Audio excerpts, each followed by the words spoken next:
दिन निकल जाएगा पर घटनाएं और उनके गुण समाप्त नहीं हो। सबसे बड़ी बात है भय रहित होना, निडरता, अपने हक की लड़ाई करना।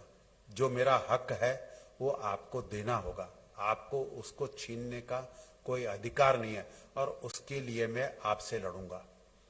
जब वो दक्षिण अफ्रीका की यात्रा पर रवाना हुए तब वहां पर भी अंग्रेजों का राज्य था और उनको ट्रेन का उन्होंने टिकट खरीदा, टिकट खरीद करके, परंतु उस समय अंग्रेजों ने क्या व्यवस्था की, आप टिकट खरीद लो तो भी आप प्रथम श्रेणी के दर्जे में यात्रा नहीं कर सकते। अगर आप अंग्रेज नहीं हो, अगर आपकी चमड़ी गोरी नहीं है तो आप यात्रा नहीं कर सकते। तो उन्होंने प्रथम श्रेणी का टिकट खरीदा, टिकट खरीद करके और वह प्रथम श्रेणी के डब्बे में चढ़ गए। थोड़ी देर बाद अगले स्टेशन पर एक अंग्रेज आया और उसने देखा एक काला आदमी प्रथम श्रेणी के डब्बे में यात्रा कर रहा है, तो वह उन पर बहुत नाराज हुआ और गुस्सा किया कि तुम प्रथम श्रेणी के डब्बे में भारतीयों का, काली चमड़ी लोगों का चढ़ना निषिद्ध है, और उसने उनको मार पीट करके वहां पर उतार दिया। तो वह स्टेशन पर उतर गए, परंतु उन्होंने द्वितीय श्रेणी या तृतीय श्रेणी में जाना मंजूर नहीं किया और वहां पर ही बैठ गए और सब जगह उन्होंने सूचना भेजी कि जब मैंने प्रथम श्रेणी का टिकट खरीदा है तो फिर मैं क्यों नहीं प्रथम श्रेणी में यात्रा कर सकता हूं। तो दक्षिण अफ्रीका में पैर रखते ही उन्होंने अपने हक के लिए लड़ाई की कि जो मेरा हक है वह मेरे को मिलना चाहिए, मेरा अधिकार छीनना किसी को भी मैं इसकी इजाजत नहीं दूंगा। और वही उन्होंने यहां भी आकर के किया। तो यह महात्मा गांधी का एक बहुत विशेष गुण था, सत्य के प्रति आग्रह, सरलता, सादगी, और जो अपना अधिकार है उसको छीन करके प्राप्त करके लेना, प्रेम से समझा करके लेना, उसके लिए किसी भी तरह का समझौता नहीं करना और कभी किसी दूसरे का हक नहीं छीनना और दूसरे का उसको हक प्राप्त करने देना। तो उन्होंने कभी भी मनुष्य के अंदर कोई तरह का भेद नहीं किया। बहुत सुंदर जानकारी महात्मा गांधी के बारे में आपने दी, हमारे राष्ट्रपिता। हमने बहुत नाम सुना है विवेकानंद जी का। विवेकानंद जी को हमने देखा नहीं, लेकिन उनके ऑडियो जो उन्होंने भाषण दिया था शिकागो में, वो हमें सुनने का अवसर प्राप्त हुआ। उन्होंने जब एक शब्द कहा था, brothers and my brothers and sisters, तो ये शब्द ही अपने आप में इतना इतना गहरा लोगों के दिल में उतरा कि लोगों ने उनकी बड़ी प्रशंसा की और पूरे विश्व में वो अलग से ख्याति प्राप्त कर गए। और वो विशेषता क्या थी उनमें, रामकृष्ण परमहंस के पास वो क्यों गए और वो आज हम सबके दिलों में क्यों है, उसके बारे में थोड़ा बताएं। स्वामी विवेकानंद का नाम नरेंद्र दत्त था। बहुत प्रतिभाशाली थे, बचपन से ही ध्यान करते थे। बचपन में ही वह घंटों ध्यान में बैठा करते थे। अपने घर की ऊंची मंजिल पर जाकर के छत पर बैठ करके वह 10-10 घंटे ध्यान करते थे। किस उम्र में? बचपन में 5 साल, 6 साल, 5 साल, 10 साल लगातार ध्यान में रहते थे जी।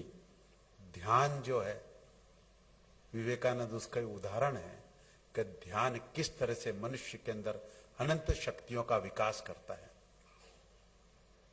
विवेकानंद एक बार जब अमेरिका गए तो वह एक बार एक लाइब्रेरी में चले गए और वहां लाइब्रेरियन से उसने कुछ किताबें मांगी। लाइब्रेरी बहुत विशाल थी, लाइब्रेरियन बूढ़ा था, उसने उनकी इच्छित पुस्तकें उनको दी। विवेकानंद वो पुस्तक अपने साथ ले गए। दूसरे दिन उसने वो पुस्तक वापस ला करके दी और लाइब्रेरियन से फिर दूसरी पुस्तक मांगी।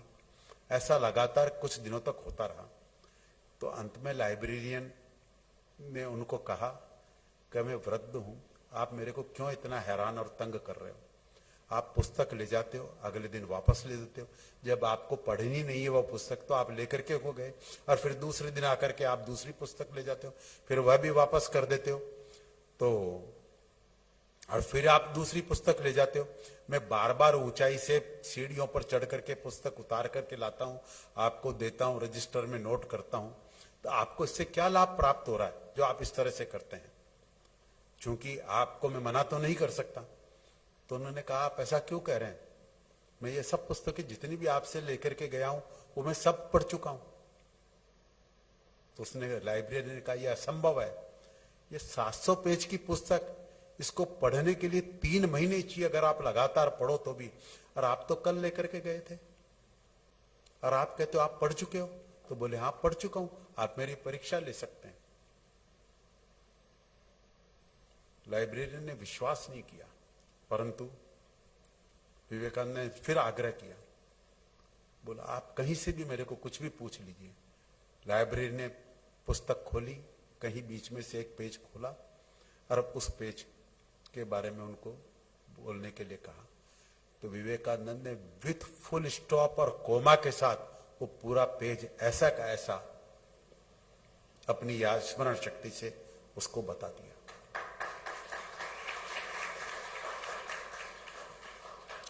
इस विद्या को कहते हैं शतावधानी। मतलब जो एक बार आपने देख लिया वह पूरा उसके रहस्य सहित, उसके ज्ञान सहित आपके स्मरण शक्ति में, आपके सबकॉन्शियस माइंड में वह चला गया। विवेकानंद के बारे में बहुत कुछ बातें कही जाती है और उन्होंने रामकृष्ण परमहंस के पास वो क्यों पहुंचे दक्षिणेश्वर में, उसके बारे में बताएं। बहुत संक्षिप्त में बताना इन महान आत्माओं के बारे में बहुत कठिन कार्य है। स्वामी विवेकानंद के गुणों के बारे में अगर वाकई आपको विस्तृत रूप से समझना है तो कम से कम 30 दिन तक की एक लगातार प्रवचन श्रृंखला रखनी पड़ेगी, तब हम थोड़ा उनके बारे में जान पाएंगे। फिर भी मैं कोशिश करता हूं कि विवेकानंद एक विशिष्ट उद्देश्य से उन्होंने जन्म लिया था और अपने जीवन के द्वारा उन्होंने यह बताया कि जीवन कैसा होना चाहिए। स्वामी रामकृष्ण परमहंस उनके गुरु थे, जिन्होंने उनको अध्यात्म के मार्ग पर आगे बढ़ाया और उन्हें कहा कि तुम्हारे जीवन का एकमात्र उद्देश्य है विश्व भर में धर्म का प्रचार प्रसार करना, भारतीय संस्कृति, भारतीय सभ्यता, भारतीय ज्ञान को पूरे विश्व में फैलाना, और तुम इसीलिए हो। तो विवेकानंद बाल ब्रह्मचारी और महान ध्यानी, घंटों दिनों तक वह लगातार ध्यान करते थे। रामकृष्ण परमहंस के पास, रामकृष्ण परमहंस कलकत्ता के गंगा नदी के किनारे काली मां के दक्षिणेश्वर नाम के मंदिर में रहते थे और वहीं पर वह पुजारी थे और पूजा अर्चना करते थे। रामकृष्ण परमहंस ने कई मार्गों से परमात्मा का साक्षात्कार किया और वह उन शिष्यों की खोज में थे, जो कि उन युवकों की खोज में थे जो उस ज्ञान को समस्त विश्व में फैला सके, उसका प्रचार प्रसार कर सके। तो विवेकानंद का एक मित्र उनको दक्षिणेश्वर रामकृष्ण परमहंस के पास ले गया। रामकृष्ण परमहंस के पास वो गए तो देखा रामकृष्ण परमहंस आदि सफेद धोती पहने हुए थे, खिचड़ी जैसे बाल, दाढ़ी, एकदम देहाती वेशभूषा थी उनकी। तो विवेकानंद को कोई उनके प्रति आकर्षण नहीं हुआ, पर रामकृष्ण परमहंस ने उनको बुलाया और अपने पास बैठाया। तो विवेकानंद ने उनको पूछा एक ही सवाल, क्या आपने परमात्मा को देखा है? इसके पहले विवेकानंद बहुत भटके, बहुत घूमे। उन्होंने कई महात्माओं से, कई संतों से, कई विद्वानों से यह सवाल किया, पर सबने उसका कोई जवाब नहीं दिया उनको, हाँ या ना का, परंतु कई तरह की धर्म की और दूसरी चर्चा करने लगे। तो विवेकानंद के मन को संतुष्टि नहीं मिली। रामकृष्ण परमहंस ने उनको पूछा, क्या आपने परमात्मा को देखा है? तो उन्होंने कहा, हाँ, वैसा ही जैसा तुम मेरे को देख रहे हो और मैं तुम्हारे को देख रहा हूं। तो विवेकानंद को ताज्जुब हुआ। उन्होंने फिर दूसरा सवाल, क्या आप मुझे दिखा सकते हैं? हाँ बोले, अवश्य दिखा सकता हूं मैं। उन्होंने तुरंत अपना अंगूठा उनके मस्तिष्क के दोनों आंखों के बीच में रखा और विवेकानंद तुरंत संज्ञा शून्य हो गए और उनके अंदर ऐसा प्रकाश का विस्फोट हुआ जैसे सैकड़ों सूर्य एक साथ चमक उठे हो, और उस चमक, उस प्रकाश से वह संज्ञा शून्य होकर के वही स्तंभित होकर के काफी समय तक बैठे रहे और लेट गए। क्योंकि रामकृष्ण परमहंस परमात्मा का विभिन्न मार्गों से साक्षात्कार कर चुके थे। अब विवेकानंद को लग गया कि वह सही जगह आ गए, जिस खोज में थे वह गुरु उनको मिल गया। रामकृष्ण परमहंस ने उनको तैयार किया कि विश्व के अंदर भारतीय धर्म का प्रचार प्रसार करने के लिए। विवेकानंद शरीर से बलिष्ठ और शक्तिशाली थे, ध्यानी थे, दृढ़ संकल्पी थे। उनको किसी ने बताया कि शिकागो के अंदर, अमेरिका के शिकागो शहर में विश्व धर्म सम्मेलन होना है। इसके पहले रामकृष्ण के देहावसान के पश्चात वह भारत भ्रमण पर निकले। पूरे भारत में उन्होंने पैदल यात्राएं की। सन्यासी थे तो विवाह किया नहीं, परिवार नहीं, बोले समस्त जगत ही मेरा परिवार है।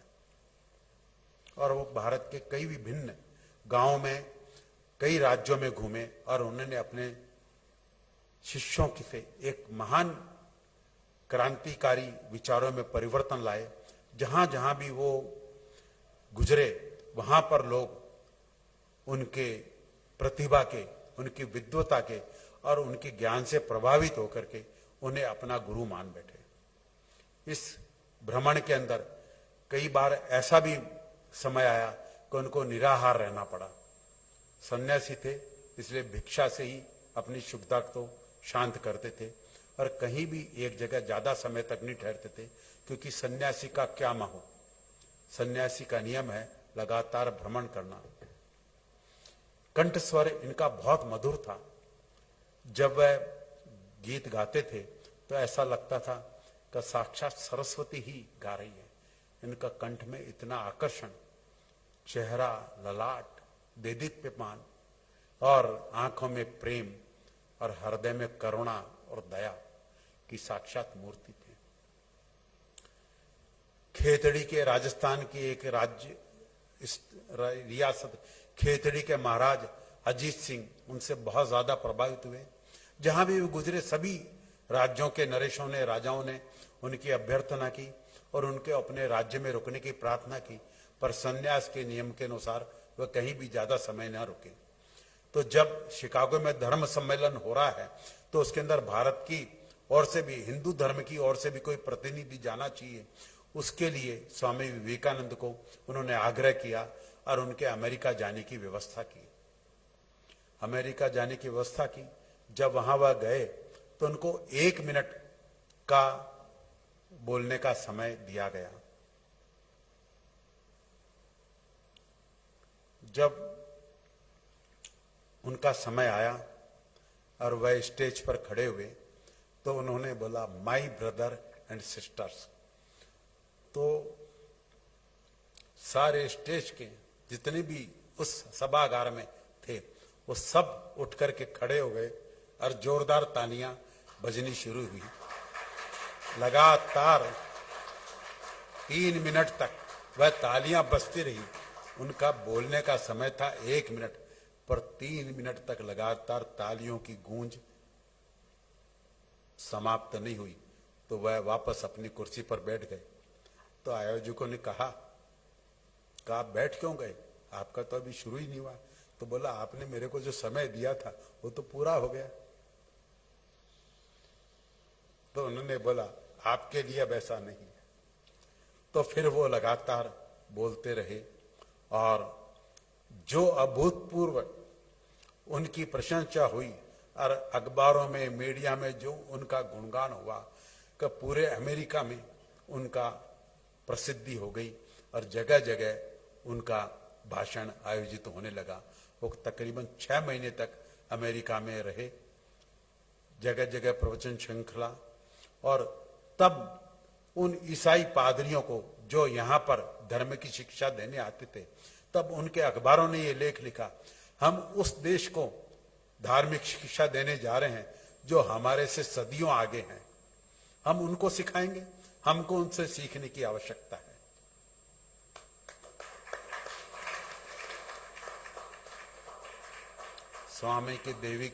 स्वामी विवेकानंद देदीप्यमान ज्वलंत सूर्य के समान उनकी प्रतिभा और उनकी चकाचौंध के अंदर विदेशी ऐसे पागल हुए कि कई महिलाओं ने तो उनसे विवाह का प्रस्ताव रखा। एक महिला ने उनसे कहा कि मुझे आप जैसा पुत्र चाहिए, मतलब वह उनके साथ विवाह का संबंध रखना चाहती थी ताकि उनके जैसा पुत्र प्राप्त हो। तब उसने कहा, माते मुझको ही अपना पुत्र मान लो। कैसी उच्चतर स्थिति। विवेकानंद पूरे समय पूरी दुनिया में कई बार हिंदू धर्म का प्रचार प्रसार करने के लिए फिर जाते रहे, भारत आए, फिर वापस यूरोप गए। जब वो यहां वापस लौटे तो उनका ऐसा भव्य स्वागत हुआ, अभूतपूर्व स्वागत। उसके पहले आज तक किसी सन्यासी का इस तरह से स्वागत नहीं हुआ। वह सन्यासी तो थे, परंतु कई राजा महाराजा चक्रवर्ती सम्राट उनके सामने तो तुच्छ थे और उनके चरणों में अपना शीश रखना अपना सौभाग्य मानते थे। विवेकानंद के बारे में आपने अच्छी जानकारी दी। उन्होंने काली मां का साक्षात्कार भी किया था और रामकृष्ण परमहंस ने भी किया था। तो उचित रहेगा कि मैं स्वामी विवेकानंद के गुरु रामकृष्ण के बारे में चर्चा करूं। जी। रामकृष्ण परमहंस पश्चिम बंगाल के हुबली जिले के कामारपुकर गांव में ब्राह्मण परिवार में उनका जन्म हुआ। बड़े सुंदर थे, कंठ स्वर भी मधुर था। 5 वर्ष की उम्र के अंदर ही जब वह खेत के बीच में से गुजर रहे थे तो उस समय वर्षा की ऋतु थी, आकाश में घने मेघ छाए हुए थे। उसी वक्त श्वेत बगुलों की एक पंक्ति उड़ी और उस घने सांवले बादलों के बीच में से वह उड़ करके गायब हो गई। यह दृश्य देखते ही रामकृष्ण परमहंस, तब उनका बचपन का नाम गदाधर था, वह संज्ञा शून्य होकर के ध्यान में चले गए और ध्यान में जाकर के खेत के अंदर गिर पड़े। रामकृष्ण परमहंस का बचपन भी ध्यान की अवस्था में ही गुजरा, लगातार ध्यान में रहते थे। उनकी माता पिता ने उनको स्कूल में दाखिल करने की कोशिश की, परंतु वह स्कूल लगातार जाते नहीं थे। उनके भाई रामकुमार कलकत्ता में संस्कृत पाठशाला चलाते थे, तो रामकुमार उनकी शिक्षा दीक्षा के लिए उनको कलकत्ता अपने साथ ले गए और कलकत्ता में शिक्षा में विद्यालय में भर्ती करा दिया। रामकृष्ण कुछ दिनों में विद्यालय से वापस आ गए और कहा, भैया मेरे को यह सांसारिक पेट भरने की शिक्षा प्राप्त नहीं करनी है, मेरे को तो वह शिक्षा चाहिए जिससे मैं परमात्मा को प्राप्त कर सकूं। रामकृष्ण परमहंस के बड़ा भाई रामकुमार उस वक्त दक्षिणेश्वर के काली मंदिर में पुजारी के रूप में कार्य करते थे, तो अपने साथ उनको दक्षिणेश्वर के काली मंदिर में साथ ले गए और वह वहां पर पुजारी नियुक्त हो गए। तब उनका नाम गदाधर था, गदाधर के नाम से ही वह जाने जाते थे। रोज वह काली की पूजा करते, पर काली उनके सामने कभी प्रकट नहीं होती, तो उनको ये बात समझ में नहीं आती थी और वह काली की प्रतिमा के सामने रुदन करते कि तू मुझको क्यों नहीं दर्शन दे रही है, क्यों नहीं तू मुझसे बात करती है, क्यों नहीं तू मेरे सवालों के जवाब देती है। वह अत्यंत व्याकुल होकर के विलाप करते, कंठ स्वर मधुर था, काली को रिझाने के लिए भक्ति गीत गाते, विलाप करते। जैसे ही सांझ होती रुदन से उनका मस्तिष्क मतलब असंतुलित हो जाता और वह विलाप करते। का आज का भी दिन व्यर्थ गया जीवन का, और तूने मुझको अभी तक दर्शन नहीं दिए। एक दिन विरह से उनसे सहा नहीं गया। मंदिर में काली की मूर्ति के साथ में जो तलवार लटकी हुई थी, वो तलवार उन्होंने म्यान से निकाली और अपना सिर काटना चाहा। उसी वक्त अचानक ऐसा प्रकाश कौंधा जैसे बिजली चमकी हो और काली उनके सामने प्रकट हो गई और तलवार छूट करके गिर पड़ी और संज्ञा शून्य होकर के वो जमीन पर गिर पड़े। और फिर उसके बाद से काली हमेशा उनके सामने बात करने लगी, उनके हाथ से ही प्रसाद ग्रहण करने लगी, सब कुछ उनके साथ ग्रहण करने लगी। तो रामकृष्ण परमहंस के मन में जितनी भी शंकाएं उठती वह काली से पूछते और काली उनके सामने साक्षात प्रकट होकर के और उनको जवाब देती। ऐसे ही समय गुजरता रहा। एक बार एक नग्न साधु, तोतापुरी उनका नाम था, उनके सामने हट्टे कट्टे 6.25 फुट लंबे पंजाबी साधु थे और उन्होंने रामकृष्ण परमहंस ने गदाधर को कहा, तू मेरा शिष्य बन, मेरे से दीक्षा ले, मैं तेरे को वेदांत अद्वैत मार्ग का ज्ञान दूंगा।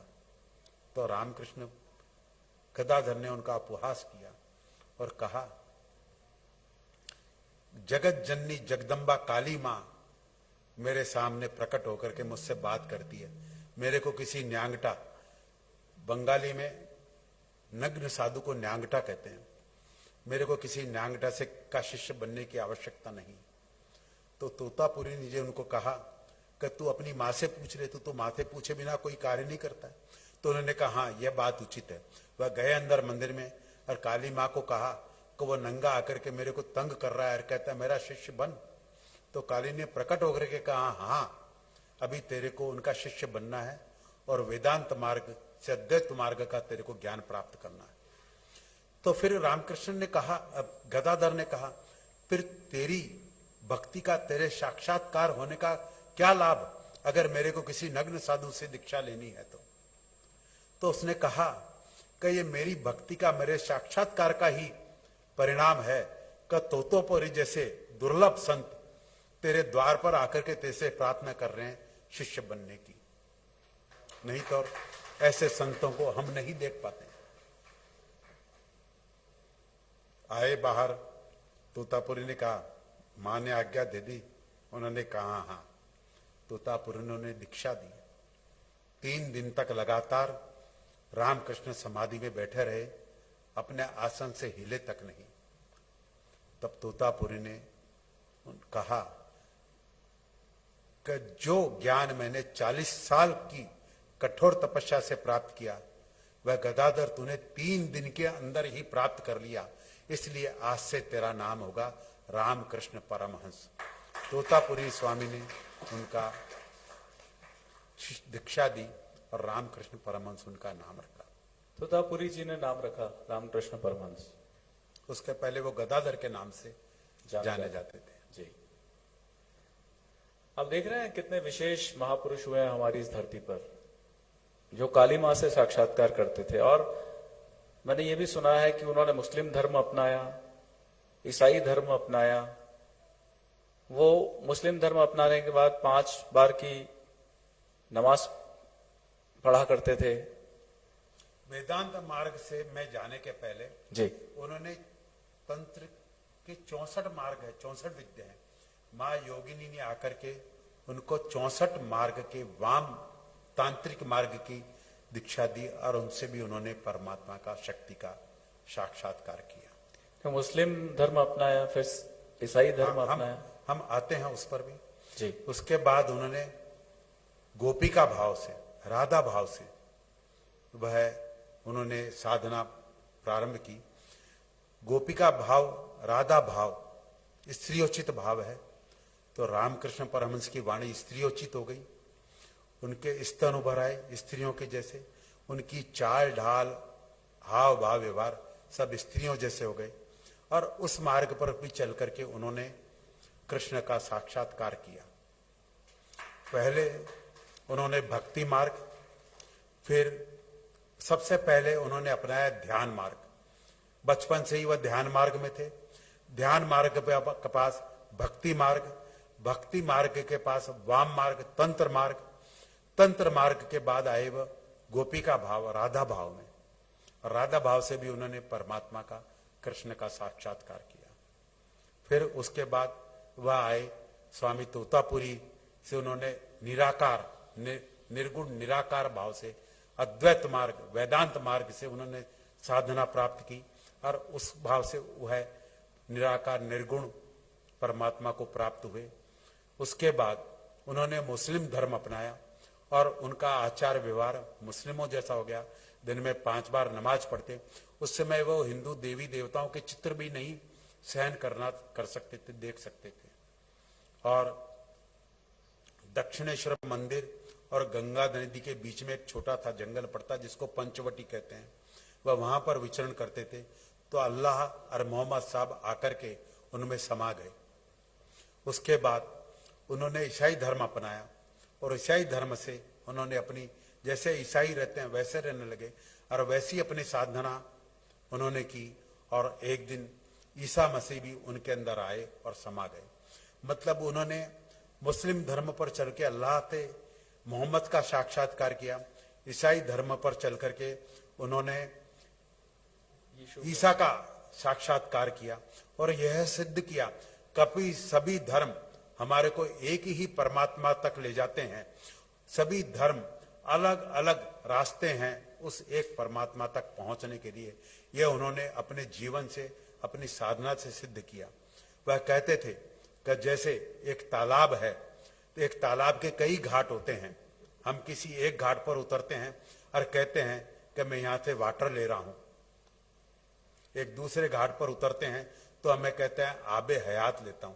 एक तीसरे घाट पर उतरते हैं तो हम कहते हैं मैं जल ले रहा हूं। तो अंदर चौथे घाट पर उतरते हैं, हम कहते हैं मैं पानी ले रहा हूं। है तो वही तालाब का एकमात्र जल। हम अपने अपने धर्म के हिसाब से, अपने अपने नाम से हम उसको कुछ भी नाम दे देते हैं। ऐसे ही परमात्मा एक ही है, परंतु अलग अलग धर्मों ने उसका अलग अलग नाम दे दिया। तो किसी भी एक मार्ग पर चलिए, उसी एक मार्ग पर लगातार चलते रहेंगे तो उसी परमात्मा का साक्षात्कार आप प्राप्त करेंगे। बहुत धन्यवाद। एक बार जोरदार तालियों से अभिनंदन। मेरा फोकस है। और महेश जी अग्रवाल साहब बहुत धार्मिक और आध्यात्मिक पुरुष हैं, और मैं उनसे काफी चर्चा किया करता हूं अध्यात्म के बारे में। और मुझे जब आपका आना बॉम्बे से यहाँ हुआ तो मेरी बड़ी इच्छा थी, कामना थी कि इनके ज्ञान का लाभ आप सबको मिले, और आपको अच्छा लगा होगा विवेकानंद, महात्मा गांधी और रामकृष्ण परमहंस के बारे में जानकर। क्योंकि हम अपने ही महापुरुषों को, अपने भारतीय महापुरुषों को हम नहीं पढ़ते हैं, उनकी जीवनी नहीं पढ़ते हैं, तो हम सीख नहीं पाते हैं। आप विवेकानंद के बारे में उनकी पूरी जीवनी किताब पढ़ लीजिए, आपके अंदर वैसे ही भाव जागृत हो जाएंगे जैसे उनके अंदर गुण थे। जब हम फिल्म देख के निकलते हैं, कोई पिक्चर देख के निकलते हैं थिएटर में, तो हम कितना एसोसिएट हो जाते हैं उन दृश्यों के साथ। कई बार हमारे आंखों से आंसू भी बह निकलते हैं, कई बार हम क्रोधित भी हो जाते हैं, हम एक हो जाते हैं, हम अलग अलग नहीं। जबकि वो सब काल्पनिक बातें हैं, काल्पनिक चित्र है, सब नाटक है, लेकिन फिर भी हम उससे स्वयं को जोड़ लेते हैं। कुछ क्षण के लिए ही सही हम उसमें समा जाते हैं। वैसे ही मैं ये चाहूंगा कि आप जब अच्छी किताबें पढ़ेंगे, अच्छी जीवनियां पढ़ेंगे महापुरुषों की, तो उसका भी प्रभाव आपके जीवन में बड़ा अच्छा होगा। देखिए, गेटवे ऑफ इंडिया है ना, भारत में आने का समुद्री रास्ता मुंबई में, वैसे ही हमारे शरीर में विचारों के आने का रास्ता आंखों से, कानों से होकर जाता है। ये गेटवे को हम बहुत ढंग से इस्तेमाल करें। आप खराब पुस्तकें पढ़ेंगे, खराब बनेंगे। आप अच्छी पुस्तकें पढ़ेंगे, अच्छे बनेंगे। आप निंदा आलोचना सुनेंगे, आपके संस्कार भी वैसे ही बनते चले जाएंगे। आप गंदी बातें करेंगे, आप अपशब्द बोलेंगे, आप क्रोधित होंगे। संतों के संग रहेंगे, अच्छे वातावरण में रहेंगे, तो आप अच्छी बातें सुनेंगे, तो आपके मुंह से जो आप सुनते हैं वही तो आप बोलते हैं। तो मेरा निवेदन है आपसे कि इन गेटवे का इस्तेमाल प्रॉपर कीजिए। इन आंखों को कहीं इधर उधर भटकने मत दीजिए, इन कानों को कहीं उधर उधर जाने मत दीजिए, इनका नियंत्रण अपने हाथ में रखिए। ऐश्वर्य जी खड़े हो गए हैं और ये मुझे सीधा संदेश दे रहे हैं कि अब मेरी बारी है। तो मैं चाहूंगा अब आप अपने श्रीमुख से जो भी कहना है कहें हम सभी को। बोले कृष्ण कन्हैया लाल की जय। आज 3 दिवस से जो अपनों से अपनी बात का यह सत्संकल्प का आयोजन चल रहा है, उसका जो मंथन हुआ उसका सार भैया आज मिला है। आज हमें माखन मिल गया है। सच में सनातन संस्कृति को जानने के लिए हमें किसी विकिपीडिया, गूगल इन पे सर्च करने की आवश्यकता नहीं। अपनों से बड़ों के साथ हम बैठे और जो आज जीवंत हमारे समक्ष हैं और वो जितनी ऑथेंटिक बात हमें बतला सकते हैं, जितने प्रमाणों के साथ बतला सकते हैं, शायद आपको कहीं ना मिलेगी। आज चाहे महात्मा गांधी जी के विषय में, राष्ट्रपिता महात्मा गांधी जी के विषय में हमें जानने को मिला हो, बात सुनने को मिली हो, स्वामी विवेकानंद जी के विषय में या रामकृष्ण परमहंस जी के विषय में, लेकिन बहुत ऑथेंटिक, मतलब इतने प्रमाणों के साथ में और इतने हृदय को छूने वाली कि आप और हम कभी शायद किसी पुस्तक में भी इतने अच्छे से उस चीज को पढ़ करके समझ नहीं सकते, क्योंकि पुस्तक से आप सिर्फ पढ़ सकते हैं, लेकिन उसका चिंतन ऐसे गुरु के सानिध्य में, मैं आदरणीय जिया जी को आज वास्तव में गुरु रूप में, क्योंकि सेवा गुरु तो हमारे पूज्य गुरुदेव हैं ही सही, और ऊर्जा से ओतप्रोत आदरणीय भैया जी को हम सदैव देखते हैं, उनके मुखारविंद से भी हम, और आज एक और कड़ी गुरु के रूप में हमें मिल गई है आदरणीय महेश जी जिया जी के रूप में। अभी तक केवल एक संबंध के रूप में देखा था, लेकिन उनका जो ज्ञान है और फिर जो भाषा पे पकड़ है, जो भाषा पे पकड़ है वह इतनी मजबूत है कि यह मानना पड़ता है कि यस, इन बातों से हमें रूबरू होना चाहिए और जुड़ना चाहिए। आयोजन के मध्य जो दानदाता, जो सम्माननीय जन सज्जन इस आयोजन से संस्कार चैनल के माध्यम से जुड़े, उन्हें भी आज इन तीनों विषयों पर जो जानकारी मिली वह अद्भुत है। और सबसे अद्भुत था ध्यान वाली बात। हम जब बचपन से सुनते आए, लेकिन हमें किसी ने नहीं बतलाया कि ध्यान है क्या। मंदिर में जाते हैं या कहीं पूजा पाठ होती है तो पंडित जी बोलते हैं हाथ जोड़िए, ध्यान कीजिए। किसका ध्यान करें? लेकिन आज पता लगा है कि वास्तव में ध्यान होता क्या है, किया कैसे जाता है। तो आप सभी से विनती है कि आज जो हमारे जीवन में हमें यह माखन मिला है ना, इसको आप भरपूर आनंद लीजिएगा। और सम्माननीय दानदाता जिन्होंने इस सत्संकल्प के लिए गंभीर रोग से ग्रस्त, कुबड़ के रोग से ग्रस्त वे जो बच्चे हैं, जो अपने चिकित्सा की, शल्य चिकित्सा की प्रतीक्षा जो रहे हैं, उनके लिए जिन्होंने सहयोग किया है, उनके शुभ नामों की उद्घोषणा श्रीमती किरण जी श्रीवास्तव हैं, वाइफ ऑफ श्री विनोद कुमार जी कलकत्ता से। अभी माँ काली के उसी धर्म क्षेत्र से बात हो रही थी, माँ गंगा के उस तट की बात हो रही थी आदरणीय जिया जी के मुखारविंद से। माँ वहां से आपने 6,000 रुपए का सहयोग भेजा है। जोरदार करतल ध्वनियों से हम आपका स्वागत अभिनंदन करते हैं। देवगढ़ में विराजे हरि सिंह जी साहब, आपने 5,000 रुपए का सहयोग भेजा है, आपको हृदय से धन्यवाद।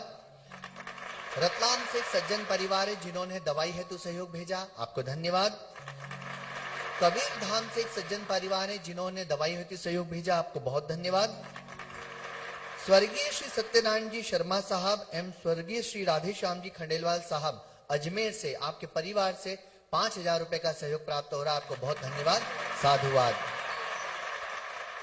आदरणीय श्रीमती सविता जी, वाइफ ऑफ श्री टूनू राम जी अग्रवाल साहब, बुद्ध उड़ीसा से, आपने वर्ल्ड ऑफ ह्यूमैनिटी, मानवता के संसार WOH के लिए 1 लाख रुपए का सहयोग आज प्रदान किया है। और आपने यह सहयोग प्रदान किया है अपने परिवार के आदरणीय श्री हीरालाल जी, शांति देवी जी अग्रवाल जी की पुण्य स्मृति में। तो हम श्रद्धा से उन्हें नमन करते हैं, वंदन करते हैं, प्रणाम करते हैं। और जो धारा अविरल बह रही थी, जिसमें आप हम सबको वह जानकारी, सटीक जानकारी, तथ्यात्मक जानकारी प्राप्त हो रही है, जिससे हमें किस प्रकार से आगे और नॉलेज हमारी बढ़े। पुस्तकों को पढ़ने से नॉलेज जरूर बढ़ता है, पढ़ना चाहिए, लेकिन जब आपके समक्ष सदगुरु बैठे हों, क्योंकि हमारे यहाँ गुरुमुख विद्या भी है, सब चीज पुस्तकों में नहीं मिलती है, क्योंकि चिंतन सबसे महत्वपूर्ण है। जो पढ़ा गया है उसके कई अर्थ हैं, सबने, भैया कहते हैं ना, जैसी दृष्टि वैसी सृष्टि। मैं आपको क्रोध भाव से देखूंगा तो आपको क्रोध उत्पन्न होगा, मैं प्रसन्न भाव से देखूंगा आपको प्रसन्नता होगी। तो यह सत्य है कि यदि हमें कोई चीज पढ़ने को मिले लेकिन सद्गुरु मिल जाए और उसका सन्मार्ग हमें मिल जाए तो जीवन श्रेष्ठ हो जाता है। जैसे रामकृष्ण परमहंस जी विवेकानंद जी के गुरु बने और उनका जीवन सनातन संस्कृति के लिए एक आदर्श बना। तो मैं कुछ पंक्तियों के साथ अपनी वाणी को विराम दूंगा कि यह पुण्य जब उदित होता है तब हमारे जीवन में ऐसी बेला आती है। इसलिए कहा गया है कि पुण्येन हन्यते व्याधि, पुण्येन हन्यते ग्रहा, पुण्येन हन्यते शत्रु, यतो पुण्यस ततो जय। पुण्य अर्जित कैसे होगा? पुण्य को अर्जित करने के मार्ग क्या है? पुण्य को अर्जित करने के मार्ग हमें इस श्रृंखला में पूरे 4 दिन सुनने को मिले हैं कि हमें सेवा करना है, बड़ों का आदर करना है और सत्कार्य में, सत्संकल्पों में अपना सहयोग देना है। उससे पुण्य अर्जित होगा। उस पुण्य के अर्जित होने से कोई व्याधि आपके समक्ष आ नहीं सकती, क्योंकि आज कर्म की बात भी हुई है। कर्म के विषय पे भी भैया ने बोला है, आदरणीय महेश जी ने भी आज जो हमें बताया ध्यान के विषय में। तो ये सब सन्मार्ग हैं। इन सन्मार्ग के द्वारा जीवन श्रेष्ठ होता है और श्रेष्ठ जीवन श्रेष्ठ देश का, श्रेष्ठ समाज का निर्माण करता है। आइए मैं अपनी वाणी को विराम देता हूं और एक बहुत सुमधुर भजन के साथ पुनः उसी ओजस्वी वक्ता की ओर, पुनः उसी ओजस्वी मंच की ओर चलेंगे। एक बार जयकारा बोली कृष्ण कन्हैया लाल की जय। जय श्री कृष्णा। बोलिए सेवा धर्म की जय। मन की तरंग मार लो, बस हो गया भजन। मन की तरंग मार लो, बस हो गया भजन। आदत बुरी सुधार लो, बस हो गया भजन। आदत बुरी सुधार लो, बस हो गया भजन। आदत बुरी सुधार लो, बस हो गया भजन। आदत बुरी सुधार लो, बस हो गया भजन। आदत बुरी सुधार लो, बस हो गया भजन। आदत बुरी सुधार लो, बस हो गया भजन। मन की तरंग मार दो, बस हो गया भजन। मन की तरंग मार लो, बस हो गया भजन। मन की तरंग मार लो।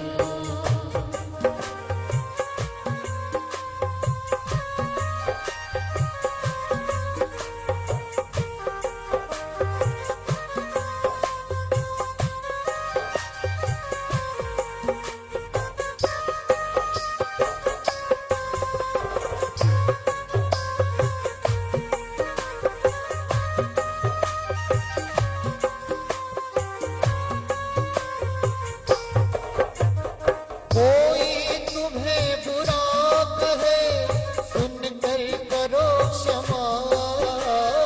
कोई तुम्हें बुरा कहे, सुनकर करो क्षमा। कोई तुम्हें बुरा कहे, सुनकर करो क्षमा। कोई तुम्हें बुरा कहे, सुनकर करो क्षमा। वाणी के स्वर संभाल लो, वाणी के स्वर संभाल लो, बस हो गया भजन। मन की तरंग मार लो, बस हो गया भजन। मन की तरंग मार लो।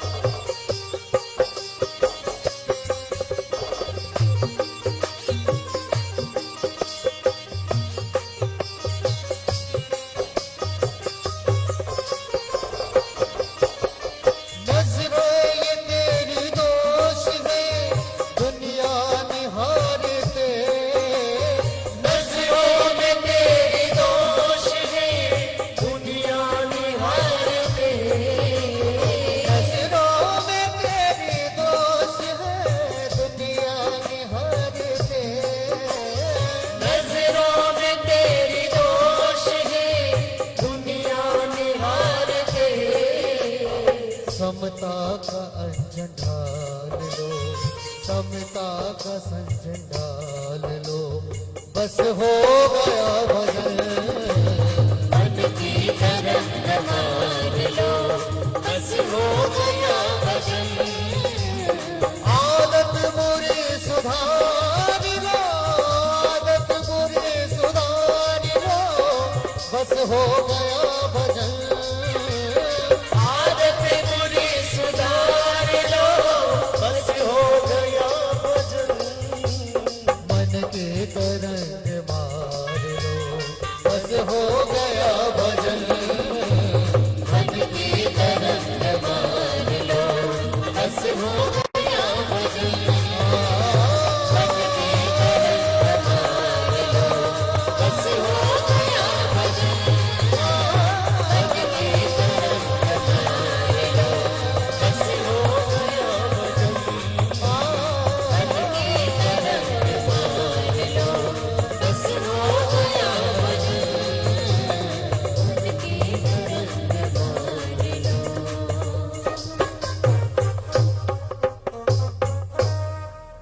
धन्यवाद। महेश जी अग्रवाल साहब से मैं एक और बात पूछना चाहूंगा पिरामिड के बारे में। आपने इजिप्ट सुना है ना नाम? इजिप्ट में बहुत सारे पिरामिड हैं। हमारे वर्ल्ड में, विश्व में सबसे ज्यादा पिरामिड इजिप्ट में ही पाए जाते हैं। लेकिन भारत में भी अब कई शहरों में पिरामिड बनने लगे हैं। मैं एक ऐसे स्थान पर रुका था, ऐसे गेस्ट हाउस में रुका देहरादून में, आदरणीय सतीश जी अग्रवाल साहब का गेस्ट हाउस, जिसमें सभी कमरे पिरामिड युक्त आकार के बने हैं। बहुत बड़ा विशाल स्थान है, तकरीबन 30-35 रूम हैं। पिरामिड हाउस ही बोलते हैं उस स्थान को। और उन्होंने एक स्थान ऐसा बना रखा है पिरामिड का अलग से, जहां ध्यान किया जाता है। और पिरामिड के नीचे ध्यान करने के अपने प्रभाव हैं। कहते हैं कि अगर बीमार व्यक्ति पिरामिड के नीचे इलाज प्राप्त करे तो वो जल्दी स्वस्थ हो जाता है। उदयपुर में डॉक्टर अमर सिंह चुंडावत साहब ने भी अपने घर में पिरामिड का निर्माण कराया है। सुभाष पत्री जी, जो ध्यान के एक बहुत बड़े हस्ताक्षर हैं, उन्होंने बैंगलोर में बहुत बड़े पिरामिड का निर्माण किया है, जिसमें शायद 10 से 20 हजार लोग एक साथ बैठकर ध्यान कर सकते हैं। मैं जानना चाहूंगा आदरणीय अग्रवाल साहब से कि पिरामिड के क्या लाभ हैं, इससे हम सभी को अवगत कराएं। पिरामिड हमारी सभ्यता की बहुत पुरानी खोज है। इजिप्ट, जिसको हम मिस्र भी कहते हैं, उसके अंदर विशाल पिरामिड बने हुए हैं, जो दुनिया के आश्चर्यों के अंदर एक हैं। इतने विशाल पिरामिड, इतने भव्य पिरामिड वहां कैसे बने, कैसे वहां पर उनकी सामग्री पहुंचाई गई और किस तरह से वहां पर उनका निर्माण हुआ, यह आज तक एक आश्चर्य का विषय माना जाता है। आज के युग में भी वैसे पिरामिड का निर्माण करना असंभव है। पिरामिड की एक विशेषता है, पिरामिड का एक वैज्ञानिक सिद्धांत है। और उस इजिप्ट के उन पिरामिडों के बारे में, उनकी सिद्धांत के बारे में, उनके वैज्ञानिकता और उनके लाभ के बारे में हमारे यहाँ भारतवर्ष में ब्रह्मर्षि श्री सुभाष पत्री जी ने उसको घर घर तक पहुंचाया। ब्रह्मर्षि सुभाष पत्री जी ने आनापानासति ध्यान को घर घर, जन साधारण, गांव गांव तक पहुंचाया। और साथ में पिरामिड ध्यान के अंदर किस तरह से हमारे को सहायक होता है और किस तरह से हमारे जीवन को उन्नत करने में सहायक होता है, उसके बारे में उन्होंने अपने अनुभव और उसके बारे में काफी उन्होंने मेहनत की और उसके ऊपर प्रकाश डाला। पत्री जी ने आंध्रा तेलंगाना स्टेट के अंदर 20,000 पिरामिड बनवा दिए। तो पिरामिड के कितने फायदे हैं, हम उसके बारे में भी चर्चा करते हैं। और पिरामिड का वैज्ञानिक सिद्धांत क्या है? पिरामिड 51 डिग्री 51 मिनट के एंगल पर बनी हुई एक ज्यामितीय संरचना है जो कि वैश्विक ऊर्जा को अपने अंदर आकर्षित करती है। अगर आप देखेंगे कि हमारे जितने भी पुराने मंदिर हैं वो भी एक विशेष कोण से बने हुए हैं, हमारे जितने भी ज्योतिर्लिंग है वो भी एक विशेष कोण पर अवस्थित हैं। तो ये 51 डिग्री 51 मिनट 14 सेकंड का जो ये एंगल है, ये जो वातावरण में ऊर्जा है उसको अपने तरफ खींचता है और सारी ऊर्जा उस एक जगह एकत्रित हो जाती है। जैसे आपने देखा होगा बचपन में, हम जब सूर्य के सामने बैठे होते हैं तो सूर्य की गर्मी हमारे को आनंद कर देती है, कोई देता नहीं, पर जैसे ही हम उसके सामने कॉन्वेक्स लेंस रखते हैं सूर्य की किरणों के सामने तो वह कागज तक को जला देती है। मतलब सूर्य की जो किरणें जो वैसे ही बिखरी हुई है उसको कंसंट्रेट करके एकत्रित कर देती है और उसमें इतनी शक्ति आ जाती है कि वो कागज को जला देती है।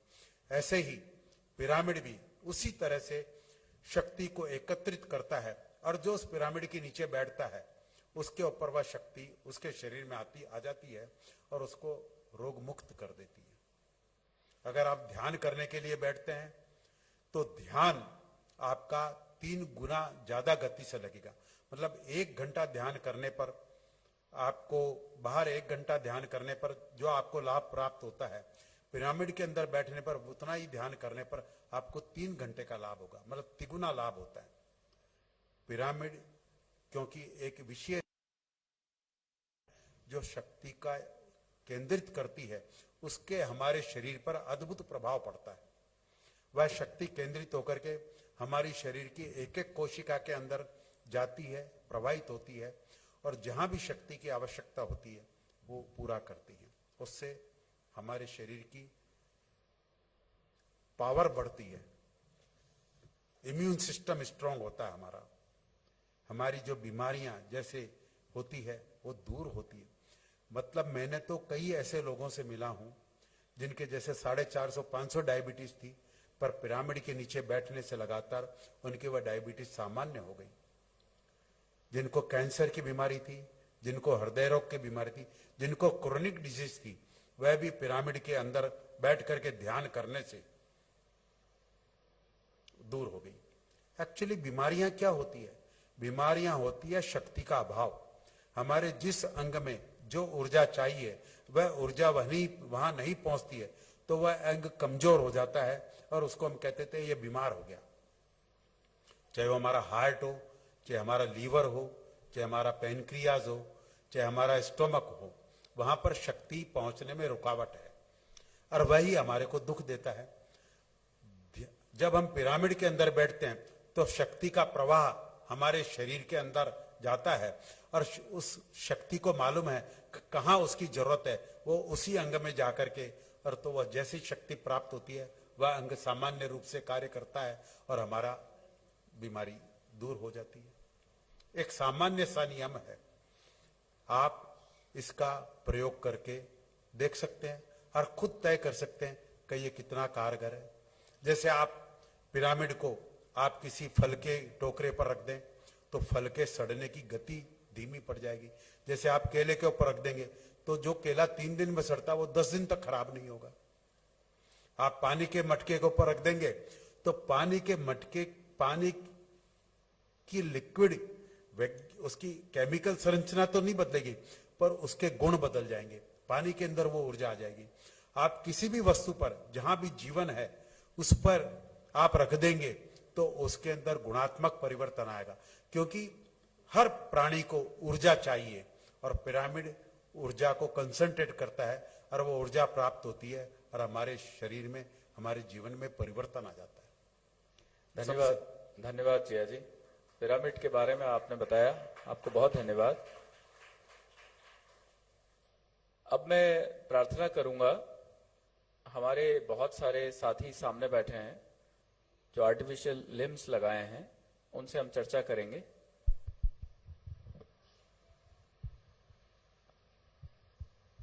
आपका शुभ नाम क्या है भैया? श्री राधे। श्री राधे।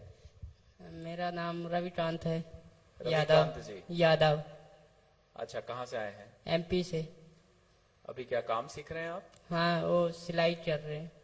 कितने समय से कर रहे हैं? ये अभी 1.5 महीने हुआ है।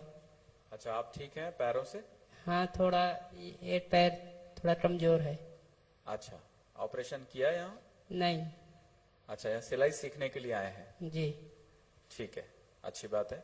दूसरे भैया से बात कराइए। क्या नाम है आपका? जय श्री कृष्णा। जय श्री कृष्णा। हमारा नाम है सलमान अली है, कहाँ से हैं आप? यूपी भदोही जिला। अच्छा, क्या कष्ट है आपको? आप कष्ट हमारे पैर से था, हाँ, वो सही हो गया। ऑपरेशन हुआ? हाँ, हमारा ऑपरेशन हुआ था। पहले कैसे चलते थे आप? पहले मेरा एड़ी बली चलता था, अभी एड़ी टिकता है? अभी ठीक है। खड़े हो सकते हैं? जी। खड़े हो जाइए। हाँ, तो अभी क्या सीख रहे हैं आप? छोड़ दीजिए ऐश्वर्या जी माइक। हाँ, सिलाई करते हैं। कितने समय से सीख रहे हैं? 1 महीना। अच्छा, तो कैसा लग रहा है यहाँ? अच्छा लग रहा है। कुछ सिलाई सीखने के बाद क्या करेंगे? सिलाई करेंगे ना। सिलाई तो करेंगे, दुकान डालेंगे या कहीं नौकरी करेंगे? नई दुकान डालेंगे। अच्छा, ठीक है। आपके उज्जवल भविष्य की कामना के साथ आपका अभिनंदन, धन्यवाद। ये भैया है जिनका एक पैर जो है वो आर्टिफिशियल लिम्ब लगा है। खड़े हो सकते हैं भैया? अच्छा, दोनों हाथ भी नहीं है और एक पैर नहीं है। क्या नाम है आपका? बलराम साहनी, कहाँ से हैं बलराम आप? बिहार, खगड़िया जिला। कितनी उम्र है बलराम आपकी? 50 साल हो गए सर। तो ये कैसे हुआ कि एक पैर नहीं है, दोनों हाथ नहीं है? सर ये काम करने के लिए गए थे बेंगलोर, वहीं हमारा ये हादसा हो गया, करंट लग गया। कौन सा काम करने गए थे आप? राजमिस्त्री, घर मकान जो बनते। मकान बनाते हैं? जी सर। अच्छा, तो क्या वो करंट का तार कहाँ से जा रहा था, कैसे हो गया?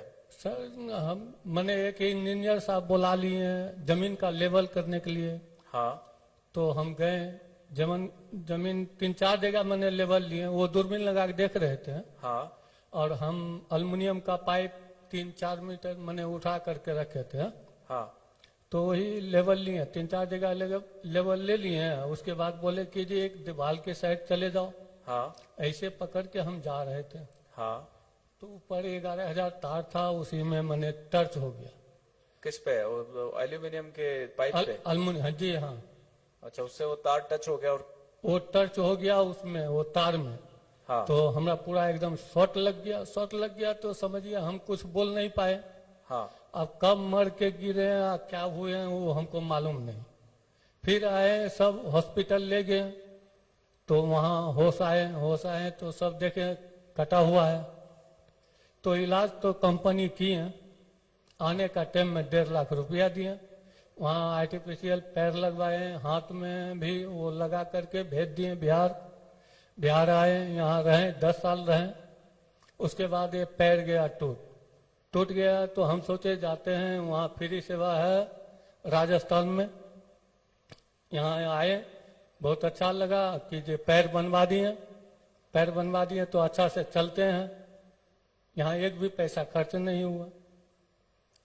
लेकिन ये तो हादसा बड़ा विभत्स हादसा हुआ कि जी सर। आप जब बेहोश होके गिर पड़े होंगे करंट लगने से ना? जी हाँ सर, बहुत एकदम बेहोश पड़ गए थे। मैंने हमरा कुछ मालूम ही नहीं है कि जो हम क्या है क्या नहीं, मरे पड़े हुए थे। फिर आपको जब होश आया तो आपके पैर नहीं था, हाथ नहीं थे? जी। ले गया हॉस्पिटल में, जब पूरा जल गया था तो वहाँ काट दी। जल गया था पैर, हाथ पैर सब। तो जहाँ जहाँ सब नुकसान हो गया तो वहां से डॉक्टर साहब ने काट के हटा दिया। अच्छा, तो कितने वर्ष के थे तब हुआ ये? अब मान के चलिए 10 साल हो गए, 10-11 साल अभी होवे किया। अच्छा, तो उसके बाद जब ये पैर और हाथ नहीं रहे, उसके बाद आप राजमिस्त्री की तरह काम नहीं कर रहे हैं? जी नहीं सर। तो उसके बाद जिंदगी कैसी होगी? सर क्या बोले सर, जिंदगी कट रहा था, चलते हैं ट्रेन में मांगते हैं। अभी मांग के गुजारा करते हैं? जी सर। आपके परिवार में और कौन है? सर हमारा 3 लड़का है, 2 लड़की है, एक फैमिली है। तो आप उनका गुजारा कैसे करते हैं? हम ही मांग करके लाते हैं, एक लड़का को ले लेते हैं, चल देते हैं ट्रेन में मांगने के लिए। ओ, तो आपको अच्छा तो नहीं लगता होगा मांगते हुए? अब क्या करें सर, मुसीबत आ गया, कमाने वाला कोई नहीं था, तो आप तो कुछ तो करना ही पड़ेगा। तो आप मांग के इतना कर लेते हैं कि परिवार का भरण पोषण हो जाए? जी हाँ सर, लोग दया करके दे देते होंगे आपको? जी हाँ, कर लेते हैं। अच्छा, आपके हाथ लग जाए और कोई काम आप सीख जाएं, हाथ तो लगा हुआ है, लेकिन घर में रखे हुए हैं, और काम करने का प्रयास तो हम बहुत किए, लेकिन नहीं हुआ। आपको हम एक दुकान लगा के दे दें? सर दुकान लगाइएगा तो हमसे नहीं होगा, लेकिन हमारा लड़का साथ में रहेंगे तो हो जाए। आपके लड़के कर लेंगे ना दुकान, किराने की दुकान लगा दें जी हाँ, आपके गांव में? जी हाँ। कौन सा गांव है आपका? बिहार खगड़िया जिला, गांव का नाम है रानी सकरपुरा पंचायत। अच्छा, जी तो सर। आप क्या ये मांगना छोड़ देंगे अगर दुकान लग जाए तो? जरूर छोड़ेंगे, क्यों नहीं। अगर उससे आमदनी आने लगेंगे तो हम ये छोड़ देंगे। अच्छा, हाथ कहाँ से बना था आपका? बना था बेंगलोर में।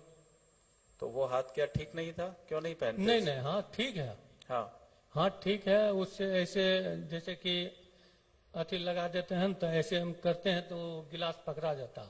अच्छा। जैसे वो वापस चला आते हैं, ऐसे आवाज आता है ना, तो ऐसे गिलास पकड़ लेते हैं, ऐसे करके अपना यहाँ तक ला लेते हैं। अच्छा, तो उससे आप जब डुप्लीकेट अथी डुप्लीकेट हाथ है तो उतना तो नहीं है होता है। हाँ। उससे अच्छा ऐसा ही करके पकड़ लेते हैं, अच्छा। तो इसी से थोड़ा पी लेते पानी। भोजन कर लेते हैं आप अपने हाथों से? भोजन नहीं कर पाते हैं।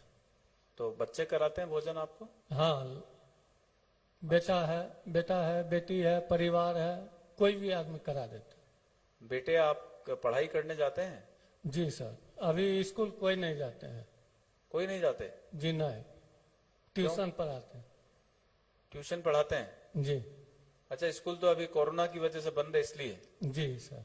नहीं, बाकी स्कूल तो जाएंगे ना? हाँ जी हाँ सर। तो स्कूल की फीस जमा कराने के पैसे हैं आपके पास? सर फिक्स तो नहीं दी है, फीस नहीं है लेकिन अभी वो जो ट्यूशन पढ़ाते हैं ना, उसका हाँ। महीना महीना हम पैसा देते जाते वो पैसा दे देंगे? हैं। वो आपको पैसा देते रहते हैं ना, हम ही पैसा देते हैं। ट्यूशन पढ़ाने का? जी सर। नहीं, लेकिन जब स्कूल में जाएंगे तो स्कूल की फीस लगेगी, वो कहाँ से देंगे आप? सर अब उसी में कोशिश करेंगे, मांग के लाएंगे तो उसी में, अगर कहीं कोई काम करे, अगर काम करेंगे तो उससे आमदनी आएगा तो उससे देंगे। तो अभी बच्चे कितने उम्र के हैं? सबसे बड़ा बेटा कितनी उम्र का है? सबसे बड़ा 2004 के जन्म है सर, यहीं पर है, कहाँ है? यहीं पर। ऊपर आइए भैया।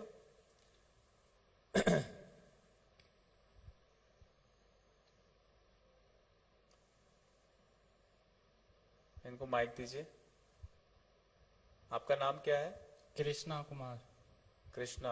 आपके पिताजी मांग के लाते हैं, आपको अच्छा लगता है? नहीं, तो फिर आप क्या मदद करेंगे पिताजी की कि उनको मांगना ना पड़े? पढ़ लिख के अच्छा आदमी बनेंगे। अभी कौन सी कक्षा में पढ़ते हैं? 9th में।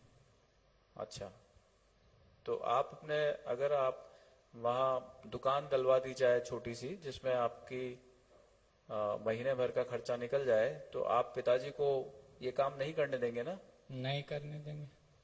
अच्छा, तो पिताजी के दोनों हाथ नहीं रहे, उनकी मदद करते हैं आप? हाँ करते हैं, क्या मदद करते हैं? अच्छा से देखभाल करते हैं। अच्छा, आप भी जाते हैं ट्रेन में उनके साथ? नहीं, हम नहीं जाते हैं। तो छोटा बेटा जाता है? जी सर, छोटा बेटा जाता है, इतना बड़ा। तो उसको अच्छा नहीं लगता होगा ना आप मांगते हैं तो? जी हाँ सर, वो तो बात है। कितने सालों से मांग रहे हैं आप? हो गया सर, करीब 7-8 साल हो गया। कितना पैसा रोज का मिल जाता है? कभी 200, कभी 400, कभी 500, कभी 800 हो जाता है, कभी हजारों हो जाता है। अच्छा, लोग दया करके देते हैं? जी सर। हाँ हाँ हाँ हाँ। लेकिन आप ये पैर ले जा रहे हैं, जी। आप तो जब पैर आपका नहीं लगा होता तो भिक्षा ज्यादा मिलती होगी ना? जी नहीं सर, हम चल नहीं पाएंगे। आप तो कैसे चल के जाते हैं बिना पैर के? तो बिना पैर के घरे में रहते हैं। वो बैसाखी के सहारे? बैसाखी भी नहीं पकड़ पाते हैं ना। हाँ, अच्छा, पैर जरूरी है आपको। जी अभी सर। आप ट्रेन के अंदर कैसे जाते हैं बिना पैर के? बिना पैर के नहीं जाते हैं, नहीं गए। नहीं, पैर तो अब मिला है ना आपको? तो अब मिला है तो हम यहाँ आए हैं इसीलिए कि जो दोनों लड़का को लेकर के आए हैं पकड़ के। एक पैर जो टूट गया उसमें थोड़ा वो रॉड माने लोहा साटते हैं ना, वो हाँ। वो केमिकल दे करके साट करके तो किसी तरह यहाँ तक आए। दूसरा बेटा भी है क्या यहाँ? दूसरा भी बेटा है तो आगे हॉस्पिटल वहाँ। सेक्टर 4 में है? जी सर। 2 बेटे आए हैं। जी। मुझे ये बड़ा दर्द का विषय है वैसे देखा जाए तो, क्योंकि मैं तो कहता हूं कि परमात्मा ने जो कुछ ले लिया उसके लिए गम नहीं, जो कुछ है उसके लिए खुशी और परमात्मा को धन्यवाद। नहीं, क्या नाम बताया आपने अपना? बलराम साहनी। बलराम साहनी। बलराम साहनी तो एक बहुत बड़े कलाकार भी हुए हैं, हाँ? बलराज साहनी। जी। हाँ, तो बलराम जी, हम 50,000 रुपए अगर आपको दे दें तो आप दुकान लगा के काम करेंगे? 50,000 में हो पाएगा या नहीं? 50 सर, दुकान थोड़ा रहने के लिए जगह नहीं है। जगह नहीं है? जी सर। उसी जगह रोड के साइड में थोड़ा जगह है, तो खगड़िया जिला में रहते हैं वो मनवारी साहब अग्रवाल हैं, क्या नाम है, संजय अग्रवाल।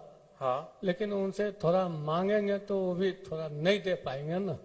आप रहते कहाँ हैं? घर है या नहीं? घर है सर, घर के लिए थोड़ा जमीन है अंदर में। हाँ। तो उनसे हम थोड़ा रास्ता मांगने के लिए गए तो उसी में नहीं दिया तो और कहाँ से क्या चीज देंगे। रास्ता नहीं है जाने का? जी नहीं सर। अच्छा अच्छा। हम किसी एक साथी को आपके गांव भेजते हैं आपके पास, जी। और वो सब स्थिति आपकी पूरी जान लेंगे, फिर हमें बताएंगे, और जो भी मदद बन पड़ेगी संस्थान पूरी करेगा। लेकिन आपसे एक विश्वास चाहते हैं कि आप भिक्षावृत्ति छोड़ देंगे। सर, आमदनी अगर आने लगे, हाँ। हमारा घर चलने लगेगा, बस हम ये काम छोड़ दें। अच्छा, एक बात बताइए, जी। अगर हम आपका घर खर्च कितना है महीने का? महीने का खर्च? हाँ, खर्च कितना है? सर अभी तो मान के चलिए 4-5 हजार रुपया तो खर्च जरूर होता है। 4-5 हजार में घर खर्चा चल जाता है? सर मैंने घर खर्चा 4-5 हजार में, जैसे अगर खर्च बढ़ने लगे, रुपया बढ़ने लगे तो खर्च भी बढ़ने लगते हैं, और रुपया अगर नहीं है तो खर्च कम उसी तरह चलते हैं। नहीं, हम आपको जब तक आपका कुछ हो नहीं जाता, आप व्यवसाय शुरू नहीं कर लेते, तब तक हम आपको 10,000 रुपए महीना दें जी। तो आप भिक्षा छोड़ देंगे? 10,000 का महीना देंगे तो ठीक है, भिक्षा तो छोड़ देंगे पक्का? लेकिन अगर हम देखेंगे, पहले बेटा को भी कहीं कोशिश करेंगे कहीं काम करने के लिए, तब छोड़ेंगे। नहीं, आपको आपके परिवार का घर खर्च चलाने के लिए पैसा मिल गया 10,000, जी। ठीक है? जी। फिर हम कोशिश करेंगे कि आपके यहाँ कोई बिजनेस आपका शुरू कर दें, जी। जिसमें 2 पैसा आपको 10-15 हजार उसी से मिल जाए। जी हाँ, 10-15 हजार मिल जाएंगे, हमारा घर चल जाएंगे तब तो हमारा ये काम करना उचित नहीं है। हाँ, तो मैं इनके बेटे से जानना चाहूंगा कि अगर पिताजी को 10,000 रुपए महीना संस्थान शुरू कर दे तो आप पिताजी को नहीं जाने देंगे, ये आप विश्वास दिला सकते हैं भिक्षा के लिए? नहीं जाने देंगे। पक्का? पक्का। क्योंकि आपकी बात मानेंगे ये, क्योंकि हाँ, आदत हो गई है ना वो जाके लेने की। मैं क्षमा चाहूंगा, इनसे बात करेंगे बलराम जी से। बलराम जी, जी सर। 10,000 रुपए हम शुरू करते हैं तो आप नहीं जाएंगे, ये हमें वादा कीजिए। सर हम अभी 10,000 फिलहाल देंगे हैं। हाँ। तो अभी ऐसे नहीं छोड़ सकते हैं कि 1.5 लाख रुपया थोड़ा कर्जा, अच्छा, इसलिए कि अभी थोड़ा हम एक काम करके थोड़ा कर्ज को तोड़ देंगे। 1.5 लाख रुपए किस चीज का कर्जा है? सर थोड़ा घर बना रहे थे लॉकडाउन के पहले, तो लॉकडाउन के पहले घर बना रहे थे, बनाते बनाते थोड़ा कर्जा भी ले लिए। तो आपकी स्पष्टवादिता और सत्यता के लिए मैं जोरदार तालियों से इनका अभिनंदन करता हूँ। जी। इन्होंने बिल्कुल नहीं कहा कि मैं काम छोड़ दूंगा, उन्होंने कहा मैं काम करता रहूंगा। तो हम आपको 1.5 लाख रुपया जो आपका कर्जा है वो भी चुका दें तो छोड़ दोगे? जी सर, है? जी फिर तो नहीं करोगे? नहीं करेंगे, तब नहीं करेंगे। और तो सर हमारा बेटा जो हाँ करेंगे जरूर, हमारे माथा पर अभी बोझ है बहुत सर। नहीं, 1.5 लाख रुपया आपका कर्जा चुक गया। जी सर, तो और फिर आप- 2 लड़की जो है सर, हाँ 2 लड़की की शादी करना है सर। हमरा बहुत माथा कर्ज है, इसीलिए सर हम अपना काम नहीं छोड़ना चाहते। अगर उतना आमदनी आने लगे तब हम छोड़ देंगे। ठीक है, हम आपके साथ बैठ के चर्चा करेंगे और हम चाहते हैं कि आप वो काम छोड़ दें और आपकी सब समस्याएं दूर हो जाए। जी सर, ठीक। और मन की स्थिति कैसी है, विश्वास कैसा है? विश्वास तो है बहुत अच्छा, लेकिन क्या करें सर, हम सोचते हैं कि किसी भी तरह से हमारा माथा पर बोझ हट जाए ताकि हम घर बैठ जाएं। थोड़ा अगर नहीं, वो भी अगर नहीं देंगे कोई खाने के लिए तब तो कोई। घर तो बैठना ही नहीं है, जी घर सर, बैठना ही नहीं है, काम छोड़ना ही नहीं है, लेकिन काम ये नहीं करना है। काम तो करेंगे, अगर मान के चलिए उतना करने लगेंगे, आमदनी आने लगेंगे तो रह गया हमारी बात एक छोटा सा दुकान कर लेंगे, अकेला अपना बैठ जाएंगे। ठीक है, जोरदार तालियों से अभिनंदन इनके विश्वास के लिए। और इतना बड़ा लॉस हुआ है, लेकिन फिर भी देखिए आप 50 वर्ष के एक पिता अपने 5 बच्चों को संभाल रहे हैं और इनके पास कोई उपाय नहीं है भिक्षा के अलावा। दोनों हाथ नहीं है, पैर नहीं है, तो काम क्या करेंगे? तो भिक्षा ही मांगने के अलावा कोई उपाय नहीं है। उससे ही अपने पेट का, अपने बच्चों का, अपने परिवार का पालन पोषण कर रहे हैं। तो हम ये कोशिश करेंगे, एक साथी को भेजना है ऐश्वर्य जी, याद रख के। जी भैया, और पूरा डिटेल नोट कर लेंगे। हाँ, और उसके बाद हम पूरी मदद करना चाहेंगे। अवश्य जी, अवश्य। धन्यवाद। हाँ जी, क्या नाम है आपका? सर मेरा नाम राजेश सिंह राजपूत है, हाँ मैं राजगढ़ डिस्ट्रिक्ट से आया हूँ। ठीक है, जी आपके हाथ में क्या हुआ, कैसे हुआ एक्सीडेंट? सर ये सन 2014 में थ्रेसर इंजरी हो गई थी। अच्छा, तो हाथ काटना पड़ा? जी सर। तो अभी आपने हाथ बनवाया है। जी कहाँ के रहने वाले हैं आप? सर मैं राजगढ़ डिस्ट्रिक्ट में पचौड़ तहसील का रहने वाला हूँ। अच्छा अच्छा, कैसा लग रहा है हाथ लगा के? सर अच्छा लग रहा है, अब देखते हैं क्या होता है। हाँ, अच्छा ही होगा, जी सर। अच्छा ही होगा। मैकेनिकल हैंड है जी इसको ट्रेनिंग दी गई है आपको, एक उंगली और एक अंगूठा चलाने की? है ना सर, ये चलता है नहीं है। हाँ हाँ हाँ, फिर से करिए, हाथ मिलाइए ऐश्वर्य जी से। बहुत बढ़िया, ठीक है, धन्यवाद। Thank you. तो अच्छे हो जाएंगे आप, विश्वास रखिएगा। आप कहाँ से हैं भैया? जय श्री कृष्ण। जय श्री कृष्ण। सर हमारा नाम अशोक कुमार यादव है, सिद्धार्थ नगर से। अच्छा, कितनी उम्र है आपकी? 25 साल। अच्छा, ये पैर एक्सीडेंट कैसे हुआ आपका? बाजार गए थे और एक आदमी मतलब पहचान का था, तो वो बोला कि मेरा सामान बाइक में टांग के लेकर जाओ। मैं बोला ठीक है टांग दे, मैं गाड़ी पे ही था। हाँ, तो बोला टांग दे, बस वो ले जाके सिलेंसर के साइड में हैंगर में वो टांग दिया। ठीक है। पता हाँ। नहीं था मुझे क्या रखा है उसमें, पटाखा वो रखा था। अच्छा। और जब रखा था 4-5 किलोमीटर दूरी पे गए, हाँ, तो पूरी तरह से पक्के एक ही बार वो मतलब तो पूरा गर्म होके एक ही बार में फटा। अच्छा। बस लेकर उड़ गया। अब मुझे जैसे लगा कि कोई उठा के वहां पाछे फेंक दिया है। हाँ। गाड़ी तो आगे जाके पलटी। अच्छा, बस इतना ही हुआ, वहीं पे भर चोट लगा था। कितने साल पहले हुआ है हादसा? 2 साल हो गया साहब। अच्छा, घुटने के नीचे कटा है या घुटने के ऊपर? घुटने के नीचे है। घुटने के नीचे। घुटना ठीक है आपका? हाँ ठीक है।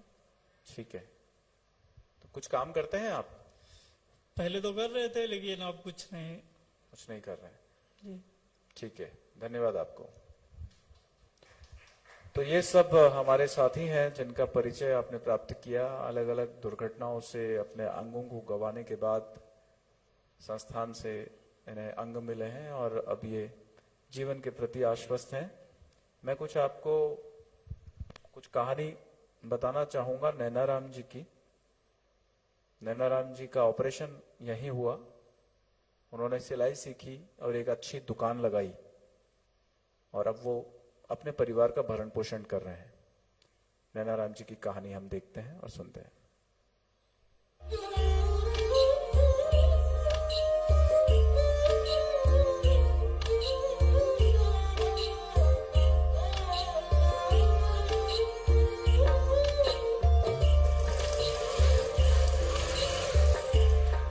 मेरा नाम नैनाराम है।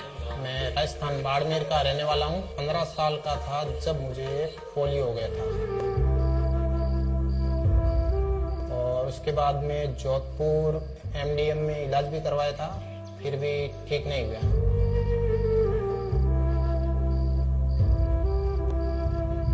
घर पे मेरे पापा कमाने वाले मजदूरी करके चलाते थे और फिर उनको देखते तो अच्छा नहीं लगता। हमने सोचा हमें भी कुछ करना पड़ेगा।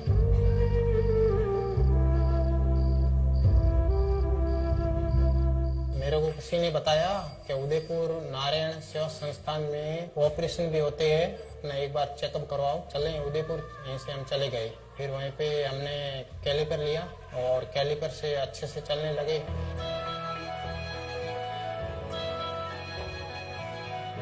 फिर किसी ने बताया वहीं पे सिलाई भी सिखाते हैं और कंप्यूटर कोर्स, मोबाइल रिपेयरिंग ये भी सिखाते हैं। हमने वहीं से सिलाई का कोर्स किया। अच्छे फैंसी कपड़े हमने सीखे बनाने। उदयपुर से आने के बाद हमारे बाड़मेर में हमने सिटी के अंदर दुकान की और दुकान का नाम हमारा खुद का नाम है नैना फैशन डिजाइनिंग टेलर। और आज मैं ये सिलाई कर रहा हूँ। 15 से 20 हजार रुपये मैं प्रत्येक महीना कमाता हूँ अपनी इस दुकान से। नैनाराम हमारा बेटो है। नारायण थी वो तो सिलाई रो काम एक ही धंधो करे आप सब मैं खुश हूँ। जो ये मेरी दुकान है इसमें मैं तो खुद नहीं बताता हूँ, कस्टमर आता है तो बोलता है अच्छे कपड़े सिलाई करता है। मेरा नाम कोमल है। मैं हमेशा इनसे कपड़े सिलाती हूँ। इनका नाम नैनाराम जी है। काफी अच्छे सिलते हैं, इसकी क्वालिटी काफी अच्छी है। मैं ही नहीं, मेरे मोहल्ले के आसपास जितने भी औरतें हैं सारे ना इनसे कपड़े सिलाते हैं। एक समय था जब दूसरे के ताने सुनने पड़ते थे। अब मम्मी पापा सब मेरे साथ में हैं और अब कोई दिक्कत नहीं, आराम से अपना गुजारा कर सकता हूँ। मुझे संस्थान ने इलाज करके अपने पैरों पे खड़ा कर दिया। मैं उनका बहुत धन्यवाद करना चाहता हूँ।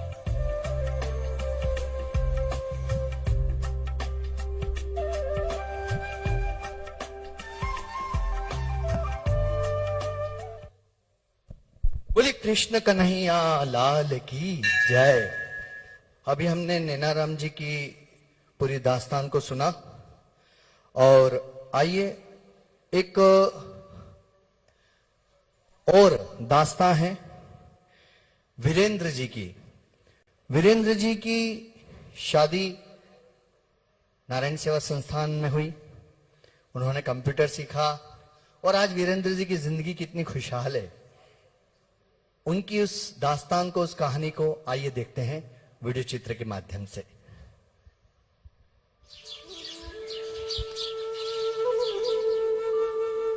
मेरा नाम वीरेंद्र कुमार मीणा, निवासी सांडनी, जिला प्रतापगढ़। 5 साल का था, मेरा पोलियो हो गया था।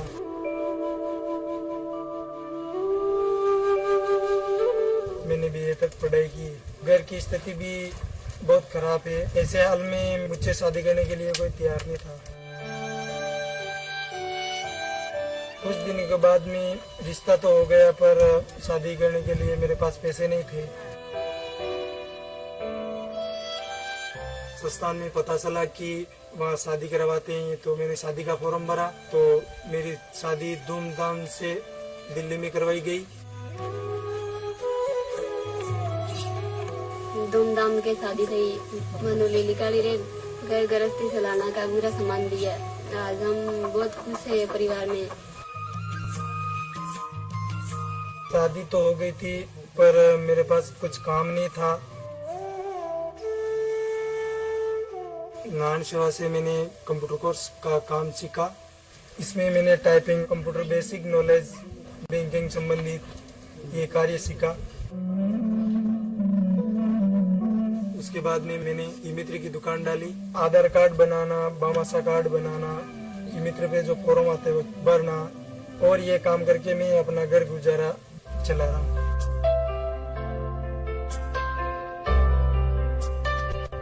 शादी के हमारे 8 साल हो गए हैं और हमारी एक बच्ची भी है। पति पत्नी खुशी से रह रहे हैं।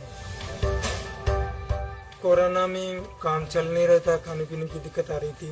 मैं नारायण सेवा संस्था ने राशन पानी का सामान दिया है, शक्कर, तेल, मिर्च, चावल, आटा, जैसे मेरे को महीना भर आराम से निकल जाएगा। नारायण सेवा को मैं बहुत बहुत धन्यवाद देता हूँ कि मेरे को रोजगार भी दिलवाया और शादी भी करवाई।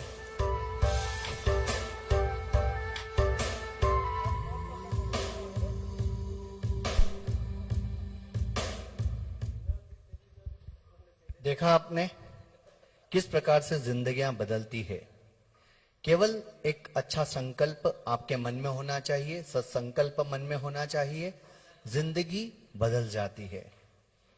अभी बलराम साहनी जी से भैया जी ने बात की, उनके दुख, उनके दर्द, उनकी तकलीफ को जाना और नारायण सेवा संस्थान की ओर से उनकी जो भी सहायता, उत्तम सहायता की जा सकती है, उसके लिए उन्हें बात करके उनका पूरा विश्वास दिलाया गया कि पूरी संस्थान उनके साथ है और उनकी पूर्ण सहायता करेगी। आइए हमारे साथ में एक बंधु हैं जो उनकी कहानी, उनकी जुबानी, उनसे बातचीत करते हैं। वो कहाँ से आए हैं, अपना नाम बताइए। घनश्याम साहब। घनश्याम जी, कहाँ से आए हैं आप? छत्तीसगढ़। छत्तीसगढ़ में कौन से जिले से? गरियाबंद। जी, बताएं आपको ये किस प्रकार से, कब हुआ? पैर में जो आपको तकलीफ है ये आपको कब हुई और कैसे हुई? बचपन में पोलियो का टीका लगा था जी। तो बुखार आया जी। बुखार आने के बाद डॉक्टर के पास गए जी। तो उसी पैर में सुई को लगाया। जी जी। तो उससे पोलियो। अच्छा, अब आप बताइए कि अभी आपकी लगभग कितनी उम्र है? 29 साल की उम्र है। और ये आपको लगभग किस उम्र में हुआ था? 4-5 साल, मतलब 24 साल आप उस तकलीफ के जीते रहे। जी। तो न केवल आपको ये तकलीफ हुई बल्कि मम्मी पापा, पूरा परिवार उस तकलीफ के साथ जीता रहा कि आपको, क्योंकि इन्होंने जब दूसरे बच्चों को खेलते हुए देखते हैं, आपने भी जो अपने साथ में अपने जो मोहल्ले के जो बच्चे हैं, परिवार के बच्चे हैं, उनको अच्छे से दौड़ते हुए देखा है ना, उनको खेलते हुए देखा, तो मन में दुख और दर्द तो होता है कि मैं भी भाग सकता था। जी। हाँ, कहीं शादी में जाते हैं, कहीं समारोह में जाते हैं तो मन करता है हम भी नाचें, खेले कूदें। तो वो तकलीफ और दर्द कैसा रहा, मतलब क्या महसूस करते थे आप? उतना ज्यादा तो महसूस नहीं करते थे। अच्छा, अब बचपन से हो गए तो क्या दो, अपने आप को तैयार कर लिया कि जो हो गया है उसके साथ जीना है। नारायण सेवा संस्थान की कैसे जानकारी मिली आपको? टीवी के माध्यम से। टीवी के माध्यम से। ऑपरेशन हो गया? हाँ। कैसा लग रहा है आपको अब? ठीक लग रहा। यहाँ पे कोई असुविधा तो नहीं हुई? नहीं। भोजन आपको व्यवस्थित समय से भोजन हो रहा है? डॉक्टर साहब आ रहे हैं, दवाई गोली सब हो रहा है? जी। आप खुश हैं? हाँ। हमारे दानदाताओं को कुछ कहना चाहेंगे? जो देखिए, मैं आपसे बात इसलिए पूछ रहा हूं कि जो आपको नहीं जानते, आप उन्हें नहीं जानते, लेकिन उन्होंने वहां से कुछ न कुछ सहयोग भेजा है नारायण सेवा संस्थान में आप सभी भाई बंधुओं के लिए, और आपके ऑपरेशन होते हैं उन्हीं के सहयोग से, तो उन्हें कम से कम धन्यवाद तो दे ही सकते हैं। जी। तो एक बार धन्यवाद दे दीजिए हमारे दानदाताओं को। धन्यवाद। थैंक यू वेरी मच, बहुत धन्यवाद। आइए एक और हम नारायण जी जोशी, जिनका नारायण सेवा संस्थान ने ऑपरेशन किया, और आज नारायण जी जोशी की जिंदगी किस प्रकार की है वह वीडियो चित्र के माध्यम से हम देखेंगे। नारायण जी जोशी।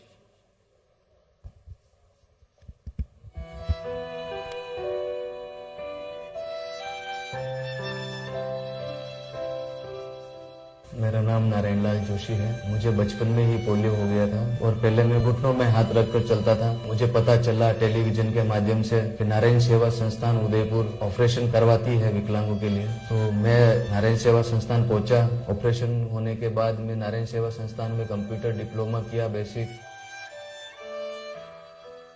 ऑपरेशन होने के बाद मेरे घुटनों पे हाथ रखना छूट गया और मैं पैरों पे खड़ा होकर चलना सीख गया। और जो लोग मेरे बारे में सोचते थे ये विकलांग है, कुछ नहीं कर सकता, एक उम्मीद जगी मेरे अंदर कि मुझे आगे बढ़ना है और कुछ करना है और उन लोगों को बताना है जो मेरे बारे में कल बुरी बुरी बातें बोलते थे। लोगों से कहना चाहता हूँ, हम दिव्यांग भाई बहनों को अलग ना समझे। हम भी उसी समाज के हिस्सा है जिस समाज में आप भी रह रहे हो। जो ये ऐसी दिमाग में मानसिकता रखते थे कि विकलांग कुछ नहीं कर सकता, मुझे कुछ कर कर दिखाना था, मैंने बीए की, एलएलबी की, आज लॉयर बनाऊं। यदि नारायण सेवा संस्थान में मैं नहीं आता और मेरा ऑपरेशन नहीं होता तो मैं घर के किसी कोने में पड़ा रहता। जब मैं छोटा था, स्कूल पढ़ने जाता था, खेलता था तो कई लड़के मुझे साथ नहीं खिलाते थे और मेरे विकलांगता का बहुत ही मजाक उड़ाया जाता था। मैंने इन सभी बातों को दरकिनार करते हुए मन में ठान लिया कि मुझे भी कुछ करके दिखाना है इन लोगों को, और आज मैं इस स्थिति पे हूँ। मैं नारायण सेवा संस्थान को बहुत तहे दिल से धन्यवाद देना चाहता हूँ, जिनकी वजह से आज मुझे ये जिंदगी जीने का मौका मिला। और नारायण सेवा संस्थान जैसे दिव्यांगों के लिए मदद करती है, ऐसे मैं भी जरूरतमंद लोगों की सेवा करना चाहता हूँ और मुझे ये प्रेरणा देने वाला नारायण सेवा संस्थान है। मैं जब अकेला रहता हूँ तो अक्सर एक गाना गुनगुनाया करता हूँ, जिससे मुझे बहुत प्रेरणा भी मिलती है और मुझे बहुत अच्छा भी लगता है। रुक जाना नहीं तू कहीं हार के, कांटों पे चल के मिलेंगे साए बहार के। ओ राही ओ राही ओ राही ओ राही।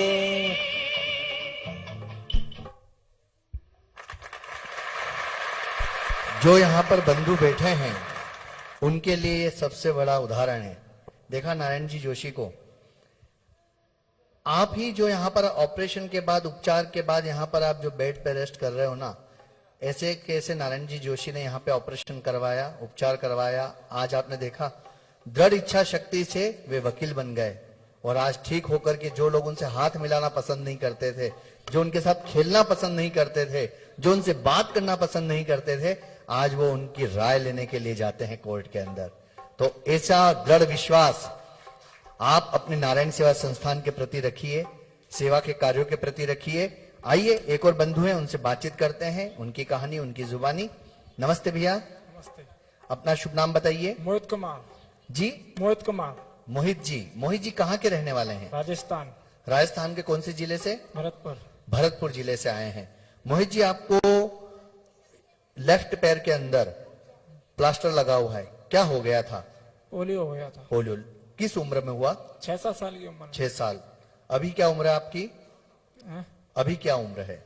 अब 20 साल है। 20 साल, मतलब 14 वर्ष तक आप इस रोग के साथ जीते रहे। बहुत तकलीफें हुई होगी चलने में?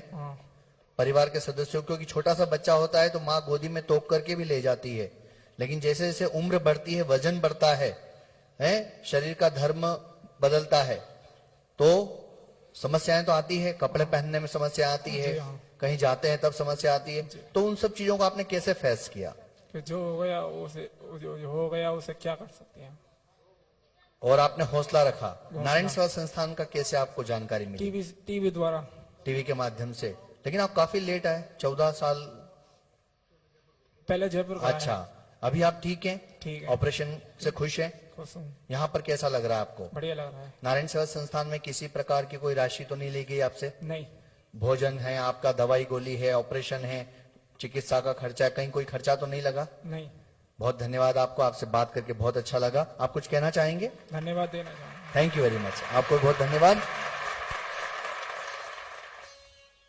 अभी गणेश विसर्जन के पश्चात श्राद्ध पक्ष लगने वाला है और श्रद्धा से जुड़ा हुआ है।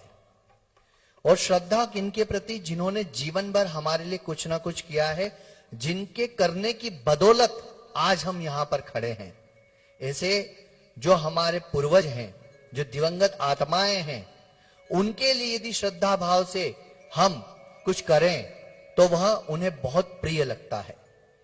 और यह सत्य है, इस शाश्वत सत्य को कोई नकार नहीं सकता। अपने पितरों का आशीर्वाद लेना, अपने माता पिता का आशीर्वाद लेना, गुरुजनों का आशीर्वाद लेना, बड़ों का सम्मान करना, श्राद्ध एक सम्मान है। उन्हें याद करके एक सम्मान प्रदान किया जाता है कि आज भी आप हमारी यादों में बसे हैं। तो ऐसा ही गया में आपका अपना नारायण सेवा संस्थान तर्पण विधि के माध्यम से गया श्राद्ध का आयोजन हो रहा है। तो आप उस एक वीडियो चित्र के माध्यम से पूरे देखिए कि किस प्रकार से आप नारायण सेवा संस्थान से जुड़ सकते हैं उस अद्भुत आयोजन से।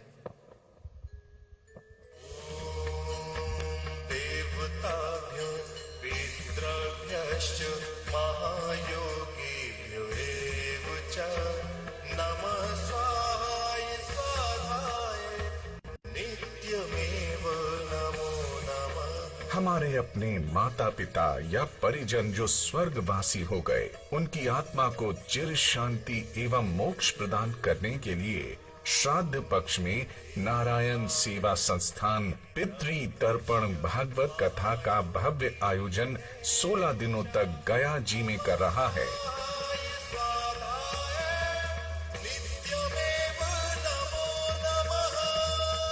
कृपया श्रद्धा भाव से अपने पितरों को दे श्रद्धांजलि। श्राद्ध तिथि ब्राह्मण भोजन तिथि तर्पण एवं ब्राह्मण भोजन 11,000 रुपए।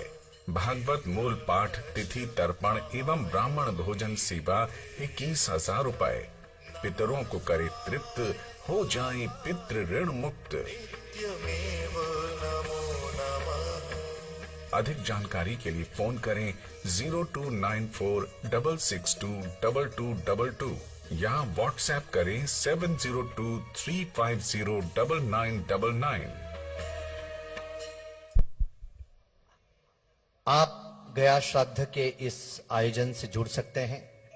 परिवार के उन दिवंगत आत्माओं को श्रद्धांजलि अर्पित करने के लिए तर्पण के इस आयोजन से जुड़ सकते हैं, जिसके लिए अभी आपने जो निवेदन प्लेट देखी है जिस पर संस्थान के नंबर हैं, आप उन पे फोन कॉल कीजिए और संस्थान के उस अच्छे अद्भुत सेवा के प्रकल्प से अवश्य जुड़िए। आइए हमारे साथ में एक बंधु हो रहे हैं, उनसे बात करते हैं। नमस्ते भैया। नमस्ते। आपका शुभ नाम बताइए। कुलदीप सेन। जी कुलदीप सेन। कुलदीप जी सेन। कुलदीप जी कहाँ से आए हैं? एमपी सतना। एमपी सतना से। कुलदीप जी अभी आपकी कितनी उम्र है? 20 साल। 20 साल की। और आपके पैर में प्लास्टर बंधा है जी। तो यह आपको पोलियो हुआ है? जी, ये जन्म से ही है। जन्म से ही है। तो 20 वर्ष से आप इस तकलीफ के साथ जी रहे हैं। जी। आपके साथ कौन आए कुलदीप जी? हमारे भाई हैं। आपके भाई आए हैं। जी। आपको नारायण सेवा संस्थान के विषय में जानकारी कैसे मिली? हमारे गांव से एक आए थे हमारे चाचा जी। वो ही हमें बताए हैं। जी। तो उन्होंने भी यहाँ पे उपचार लिया था? जी। वो ठीक हो गए हैं? जी। तो आपने उनकी बात को माना, उन्हें जब देखा कि वो ठीक हो गए हैं तो आप भी नारायण सेवा संस्थान आए। जी। यहाँ पर आपको कोई तकलीफ तो नहीं हुई? नहीं। किसी प्रकार से कोई कष्ट तो नहीं हुआ है? कष्ट नहीं। समय से भोजन, दवाई, डॉक्टर साहब का आना, देखना, सब कुछ हो रहा है? आपको यहाँ पर अभी आपने नारायण जी जोशी की एक स्टोरी देखी, आपने उसमें देखा कि किस प्रकार से उनका ऑपरेशन हुआ और उनकी जिंदगी बदल गई है और अब वो वकील बन चुके हैं। आप क्या बनना चाहते हैं लाइफ में? जी, हम भी पढ़ना चाहते हैं। पढ़ना चाहते हैं तो आप स्वस्थ हो जाएंगे, उसके बाद में पढ़ाई लिखाई करके आगे बढ़ेंगे। बहुत धन्यवाद, हमारी शुभकामना आपको, आप जल्दी से स्वस्थ हो। एक और आपको बहुत सुंदर सी दास्तां से जोड़ते हैं। एक बच्चा है कृष्णा मीणा। कृष्णा मीणा एक खिलाड़ी भी है और नारायण सेवा संस्थान के बाल गृह में रहता है और उसने अपने प्रतिभा से किस प्रकार से नारायण सेवा संस्थान के नाम को गौरवान्वित किया है, उस बच्चे की उस दास्तां का एक बहुत सुंदर सा वीडियो देखते हैं। आइए जुड़ते हैं कृष्णा मीणा से। कसके जूता कसके बेल्ट, खौस के अंदर अपनी शर्ट, मंजिल को चली सवारी, कंधों पे जिम्मेदारी।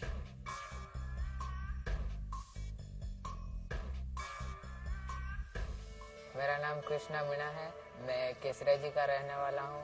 मेरे जन्म के 3-4 साल बाद मेरी मम्मी की डेथ हो गई किसी बीमारी के कारण। पापा मजदूर पे जाते थे लेकिन अधिकतर काम मिलता या नहीं मिलता फिर घर पर ही रहते थे। मेरा भाई और बुआ का लड़का भी यहाँ नारायण सेवा के बाल गृह में पढ़ते थे। उन्होंने मुझे बताया और यहाँ नारायण सेवा के बाल गृह में मुझे भी भर्ती किया। बहुत डरा रहता था और ये लगता था कि मैं अभी यहाँ से हॉस्टल से भागकर चले जाऊँ। सब मुझे समझाते थे। फिर धीरे धीरे यहाँ पर मेरा मन लगने लग गया और मैं अपने भाइयों के साथ यहीं रहने लगा। और यहाँ का खाना भी बहुत अच्छा मिलता है। सबके लिए यहाँ पर अलग अलग बेड है। मेरे बचपन से ही जिम्नास्टिक में रुचि थी और मेरे नारायण सेवा में रहकर यहाँ के अलग अलग ट्रेनर मंगवाए, जिससे हमारे शाम की प्रैक्टिस होती है और हमें सारे 2 घंटे प्रैक्टिस करवाते हैं। और अलग अलग मेरे जैसे अलग अलग बच्चे भी हैं जिन्हें भी ऐसी प्रैक्टिस कराई जाती है, जिससे हम बड़े बड़े स्तरों पर खेल कर आते हैं। जैसे मैं अभी जिम्नास्टिक में खेलो इंडिया पर खेल कर आया हूँ। नारायण सेवा संस्थान में लगभग 9 वर्षों से वो हॉस्टल में रह रहा है और उनका लालन पालन उसको अच्छा सा उन्होंने तैयार किया है और जिम्नास्टिक में इतना अच्छा खिलाड़ी निखर कर आया है कि उसने जिले में नहीं अपितु भारत के अंदर वो खेलकर नारायण सेवा संस्थान का नाम भी रोशन किया।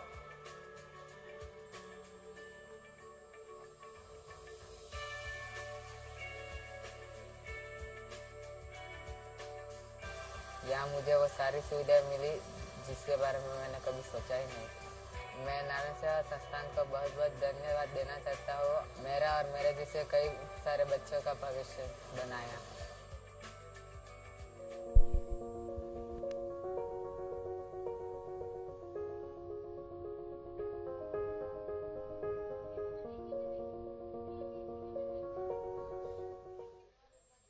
बोली कृष्ण कन्हैया लाल की जय।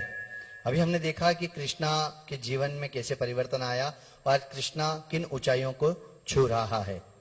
कुछ ऐसे सम्मानित दानदाता हैं जिन्होंने आयोजन के साथ जुड़कर के अपनी ओर से सहयोग भेजा है, उनके शुभ नामों की उद्घोषणा, उसके बाद में एक बहुत सुंदर सा भजन, उस भजन के माध्यम से हम जुड़ेंगे और पुनः हमारे जो साथी हैं उनके साथ में हम बातचीत करेंगे।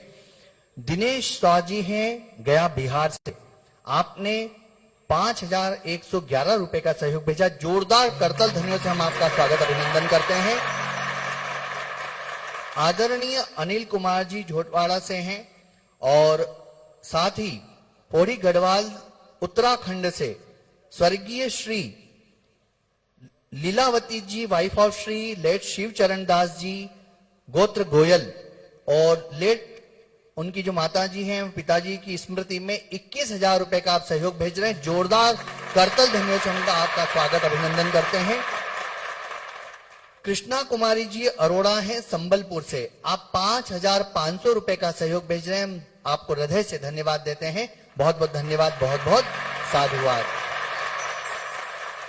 सेवा के ऐसे कार्यों से हम जुड़े रहें, उसके लिए सिर्फ एक ही बात चाहिए, दृढ़ संकल्प, मन में इच्छा शक्ति कि हमें औरों का हित करना है, औरों का भला करना है, औरों के काम आना है।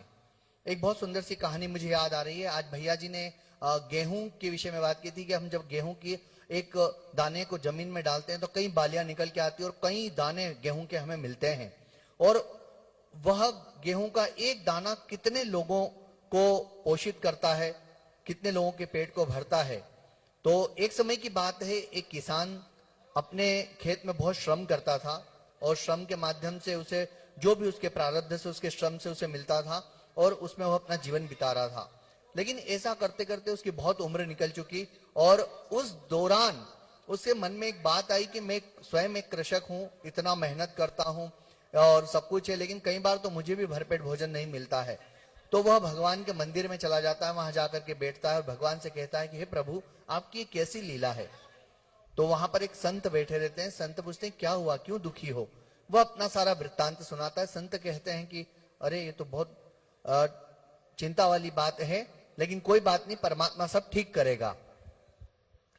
तो वह जो भोला भाला किसान होता है वह संत से बोलता है नहीं, आप तो मुझे बताओ मेरे जीवन में आगे और क्या हो सकता है, क्या होगा मेरे जीवन में। तब संत कहते हैं कि परमात्मा की शरण में आया है और अपने जीवन के बारे में जान रहा है, जानना चाहता है, सब कुछ अच्छा ही होगा। बोले नहीं, आप बताओ। संत तपस्वी होते हैं, आंख ध्यान, जैसा आज आदरणीय महेश जी ने बताया था कि ध्यान से बहुत कुछ प्राप्त होता है। जब वह ध्यान मुद्रा में देखते हैं तो उसके विषय में उनको जानकारी मिलती है और उसे कहते हैं कि तेरी उम्र बहुत लंबी है, लेकिन तेरे प्रारब्ध में इतना ही अन्न अनाज लिखा है जो तुझे शेने शेने धीरे धीरे मिलेगा, जिससे तेरा जीवन चल सके। उसे लगता है कि इतना बड़ा जीवन जीना है और ऐसे धीरे धीरे जब मुझे मिलेगा तो क्या मतलब है। वह कहता है नहीं, आप एक काम करो, भगवान से, आप बहुत तपस्वी संत हो, आप सिद्ध पुरुष हो, मेरे को तो जितने मेरे भाग्य का बचा हुआ अनाज सब अभी दे दो। तो संत कहते हैं ऐसे हो नहीं सकता है, जो विधि में लिखा है वही होगा। लेकिन कहते हैं ना, भोले का हमेशा भगवान होता है। जो सरल होता है परमात्मा उसकी सहजता से सब बात को स्वीकार भी कर लेते हैं और विधि का विधान भी मिट जाता है। जब संत प्रार्थना करते हैं तो उसके प्रारब्ध का उसे जितना भी शेष अन्न होता है सारा मिल जाता है, उसे लेकर के वह अपने घर चला जाता है। अब उसके मन में आता है कि जब इतना सारा अनाज आ गया है तो मैं इसका क्या करूं। वह लंगर लगा देता है। वह राह से गुजरने वाले जो ऐसे वंचित जन हैं, जिन्हें 2 समय का पर्याप्त भोजन नहीं मिलता है, जो भूखे हैं प्यासे हैं, उनकी सेवा में लग जाता है। उन्हें भोजन प्रसाद पावा बना बना करके खिलाने लगता है। तब क्या था कि नगर के कई संभ्रांत लोगों को उसके बारे में पता लगता है कि कोई ऐसा किसान है और वह ऐसे सेवा के कार्य को कर रहा है। तो नगर के संभ्रांत लोग भी उसको कुछ न कुछ सहयोग करने लगते हैं कि अच्छा कार्य कर रहा है, नेक कार्य कर रहा है, हमें तो समय नहीं मिलता है, लेकिन ये अच्छा काम कर रहे हैं, इनको हमें सहयोग करना चाहिए। और उसे वो कोई शक्कर का बोरा पहुंचाता है, कोई आटा पहुंचाता है, कोई दाल पहुंचा रहा है, कोई घी तेल, इस प्रकार से उसके वहां पर उस लंगर की व्यवस्था के लिए, उस भोजन की व्यवस्था के लिए सामग्री, खाद्य पदार्थ पहुंचने लगते हैं। यह बात धीरे धीरे उस नगर के सेठ और सेठ के माध्यम से राजा तक पहुंचती है। और राजा को जब पता लगता है तो राजा कहते हैं कि अरे तो बहुत श्रेष्ठ कार्य हो रहा है, मुझे भी इसका सहयोग करना चाहिए। तो राजा उसके सारे भंडारे की व्यवस्था के लिए बहुत सारे वहां पर व्यवस्थाएं करवा देते हैं, जल की व्यवस्था करवा देते हैं, उसके कुआं बावड़ी खुदवा देते हैं। वहां पर अतिथि जो उसके जिनकी सेवा चल रही थी उनके लिए भवन का निर्माण करवा देते हैं। बोले कोई भी आए तो यहाँ ठहर भी सकता है, ऐसी व्यवस्था करवा दो। इस प्रकार की सारी व्यवस्थाएं हो जाती है। अब वह किसान एक दिन, ये सब जब बहुत समय तक उसका सारा कार्य चलता रहता है, उसे एक दिन विचार आता है कि ये सब कैसे हो गया। मेरे प्रारब्ध में, मेरे भाग्य में तो केवल इतना सा ही अन्न लिखा था और आज मेरे यहाँ पर लगातार ये अन्न का भंडार हो रहा है और क्षेत्र, अन्न क्षेत्र चल रहा है। सारे भूखे प्यासे लोग यहाँ पर भोजन आराम से पा रहे हैं। राजा ने भी कृपा कर दी, नगर के जो संभ्रांत लोग हैं, धनाढ्य लोग हैं, उन्होंने भी मदद कर दी। तो वो पुनः उसी मंदिर में जाता है और जाकर के भगवान को प्रणाम करता है और कहता है, परमात्मा आपकी लीला सच में अपरंपार है, आपकी लीला को कोई नहीं समझ सकता। संत बोलते हैं क्या हुआ, आज भगवान को धन्यवाद देने आया है? उस दिन तो भगवान से रुष्ट हो रहा था, दुखी हो रहा था। बोलता है नहीं, इनकी लीला को कोई समझ नहीं सकता। बोले हुआ क्या? बोले महाराज, जो आपने उस दिन सारा इनसे बोल करके मुझे अनाज दिलवाया था, तो वो सारा वृत्तांत सुनाता है। तब वह संत उसे कहते हैं, जब तक तुम अपने भाग्य का प्राप्त कर रहे थे तुम्हें उतना ही मिल रहा था, लेकिन जब से तुमने अपने प्रारब्ध का, अपने भाग्य का, अपने कर्म का दूसरों को बांटना शुरू किया है तो उन सभी के भाग्य का जुड़ करके सभी को मिलना शुरू हो गया है। इस कहानी का मुझे यहां पर कहने से तात्पर्य केवल इतना है कि संग्रहित ना करें। संग्रहित करने से कुछ भी नहीं होगा। आप अपने उपयोग योग्य जितनी वस्तु है उसे उपयोग कीजिए, उपभोग कीजिए। उसके अतिरिक्त जो भी कुछ है उस पे समाज के ऐसे वंचित जनों का हक है जिन्हें वह आप मदद करेंगे तो आपके घर में खुशियों का अंबार होगा, समाज में खुशियां होगी, नगर में खुशियां होगी, राष्ट्र में खुशियां होगी। और एक दूसरे का हाथ बढ़ा करके मदद करने से सब कुछ मंगल ही मंगल होगा। तो आपसे विनती है कि मैं एक और, जिसके लिए यह कार्यक्रम डेडिकेट किया गया है, कुबड़ के रोग से ग्रसित जो हमारे भाई बंधु हैं, गंभीर रोग से जो ग्रसित हैं, और उनके लिए यह आयोजन 4 दिवसीय डेडिकेट है, जिसका आज विराम का दिवस है। तो एक अपील उनकी भी आप तक पहुंचाई जाए। राजकुमार एक बच्चा है, आइए उसकी उस दास्तान को, उस अपील को आप तक पहुंचाते हैं।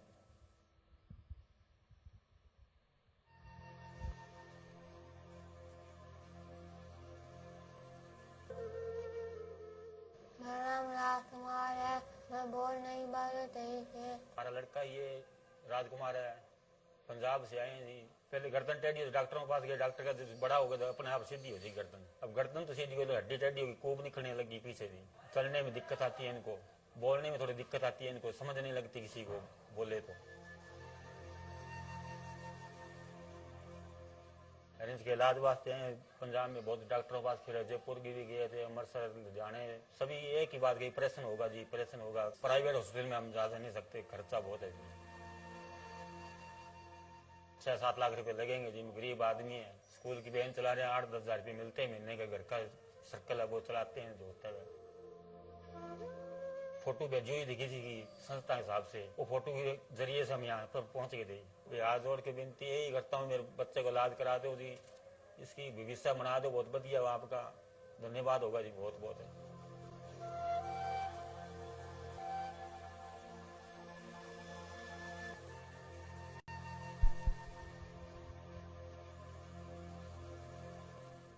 राजकुमार के पिता आपसे अपील कर रहे हैं, गुजारिश कर रहे हैं, प्रार्थना कर रहे हैं कि मेरे बच्चे के लिए आप यह सहयोग अवश्य कीजिए। हनुमानगढ़ से एक सज्जन परिवार हैं जिन्होंने अपनी ओर से दवाई के लिए सहयोग भेजा है। आपको बहुत हृदय से धन्यवाद, साधुवाद। सोहन सिंह एक और हैं जो कानौड़ राजस्थान के निवासी हैं और जिन्हें भी कुबड़ जैसे रोग से वह ग्रसित हैं, उनकी अपील को भी आप तक पहुंचाते हैं। सोहन सिंह। मेरा नाम है सोहन सिंह सोलंकी, गांव मेरा कानौड़, जिला उदयपुर। मेरे कमर में परेशानी 1 साल पहले हुई थी। हड्डी के अंदर दर्द हो रहा है, बस न बैठ सकता हूँ न चल सकता हूँ, कुछ नहीं। बस गोल लेता हूँ, थोड़ी रेस्ट मिल जाती, पर वापस दर्द होगा रहता है। चलता हूँ तो भी हमें दर्द होता है जोरदार। डॉक्टर साहब ने बोला अभी आप कोर्स लो, 20 दिन की दवाई लो, अगर 20 दिन बाद आराम नहीं पड़ेगा फिर आपको ऑपरेशन के लिए कहेंगे, ऑपरेशन कराना पड़ेगा, नहीं तो फिर पैरलाइज हो सकता है, ये संभावना है। अभी गोल 2 दिन गोल ले रहा हूँ बराबर, तो रेस्ट मिलता है, वो गैस खत्म होने वापस चालू हो जाता है। कोई कमाने वाला कोई नहीं, मैं अकेला हूँ, 2 बच्चे हैं, मेरी मिसेज है, सब मेरे सहारे पे ही है। डॉक्टर साहब ने ऑपरेशन के लिए मेरे को बोला, उसके 2-4 लाख रुपए की बात करी, तो मेरी सहायता नहीं कि मैं इतना पैसा खर्च कर सकूँ। इस उम्र में मेरे काम भी ज़्यादा नहीं हो सकता, मैं थोड़ा बहुत साफ सफाई का स्कूल में जाता हूँ, करता हूँ। आप लोगों से निवेदन करता हूँ कि मेरी मदद करें।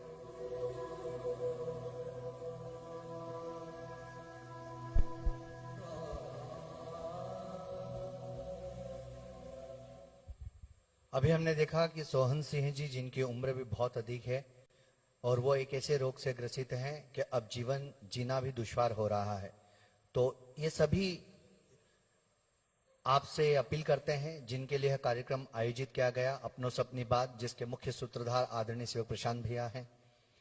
आपसे हम गुजारिश करते हैं कि आप अपने घरों में बैठ करके बड़े आसानी से एक क्लिक पर, एक टच पर आप ऐसे सेवा के कार्यों से जुड़ जाते हैं।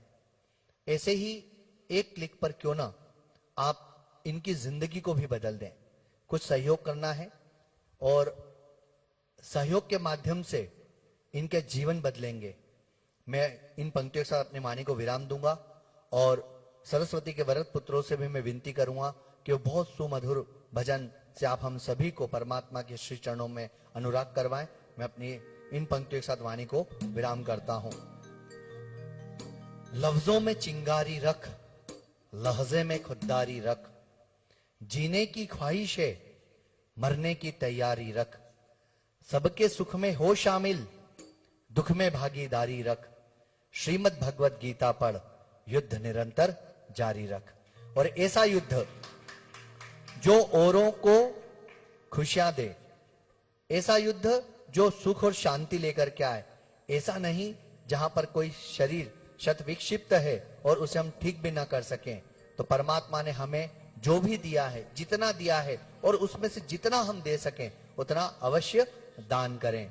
आइए जुड़ते हैं सरस्वती के वरद पुत्रों से। जय श्री कृष्णा, जय नारायण। बोलिए सेवा धर्म की जय हो। पवन चले उड़ जाना रे पगले,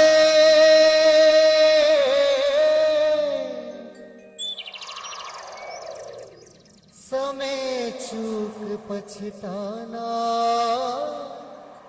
समय चूक पछताना रे, क्या तन मांझता रे, एक दिन माटी में मिल जाना। कहने का तात्पर्य है कि क्या तन मांझता रे, एक दिन माटी में मिल जाना। हमारे पूज्य गुरुवर निर्वाणी पीठाधीश्वर आचार्य महामंडलेश्वर अक्सर कहा करते कि नहीं मेरा नहीं, कि मैं नहीं मेरा नहीं, ये तन किसी का है दिया, और जो कुछ अपने पास है वो धन किसी का है दिया। कि जब हम कुछ लाए ही नहीं थे तो क्या साथ ले जाएंगे, अगर कुछ साथ आएगा तो सिर्फ ये परमार्थ जो हमने इन दिन दुखी दिव्यांग भाई बहनों के लिए कुछ सहयोग किया है, धर्म किया है, तो यही हमारे साथ आएगा।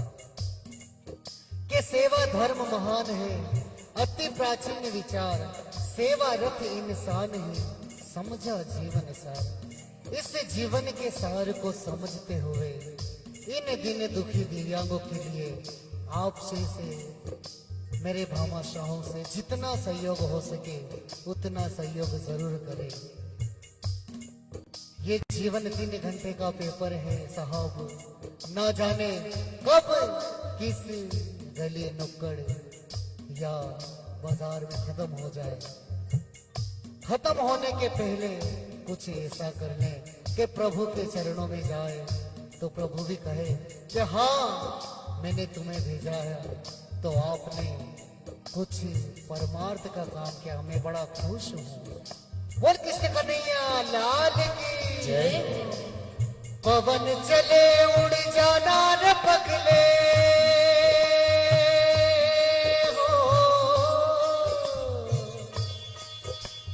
पवन चले उड़ जाना रे पगले, समय चूक पछताना, समय चूक पछताना रे। क्या तन मांझता रे, एक दिन माटी में मिल जाना। क्या तन मांझता रे, एक दिन माटी में मिल जाना।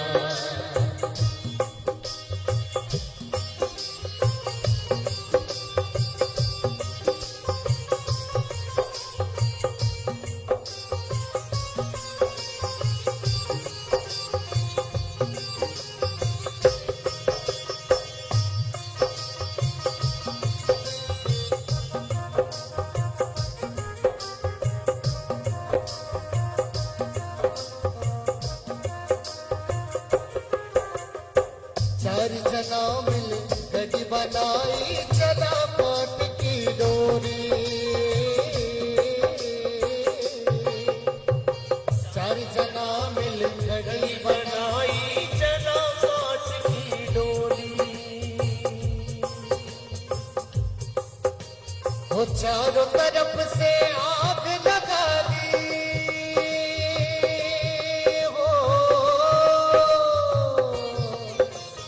चारों तरफ से आग लगा दी। फूक दही जैसे हो रही, फूक दही जैसे हो रही। क्या तन मांझता रे, एक दिन माटी में मिल जाना। क्या तन मांझता रे, एक दिन माटी में मिल जाना।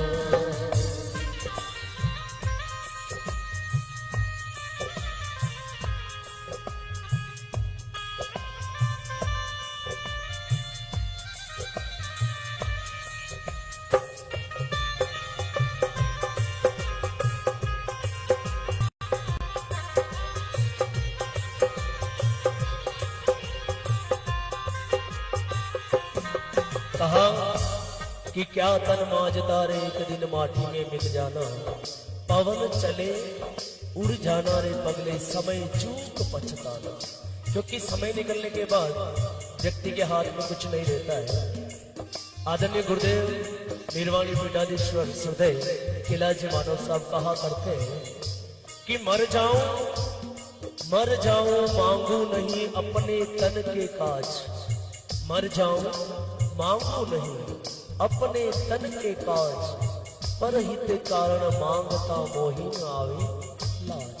अगर इन दिव्यांग भाई बहनों के लिए मुझे झोली भी फैलानी पड़े, किसी से मांगना पड़े, तो भी मैं पीछे नहीं हटूंगा इनकी सेवा के लिए, क्योंकि इसीलिए तो कहते हैं ना कि वैष्णव जन तो तेने कहिए जो पीर पराई जाने। इसलिए आप सभी से निवेदन करूंगा कि इन दिव्यांग भाई बहनों के लिए आप कुछ न कुछ सहयोग जरूर करें और अपने परमार्थ से कमाए हुए धन में से उसका 10% भी अगर इन भाई बहनों के लिए आप दान जरूर करें। ठाकुर आपके ऊपर सदैव कृपा करें। हाड़ जले रे जैसे वन की लकड़ियां, केस जले रे जैसे घासा। हाड़ जले रे जैसे वन की लकड़ियां, केस जले रे जैसे घासा। कंचन जैसी काया जल गई हो,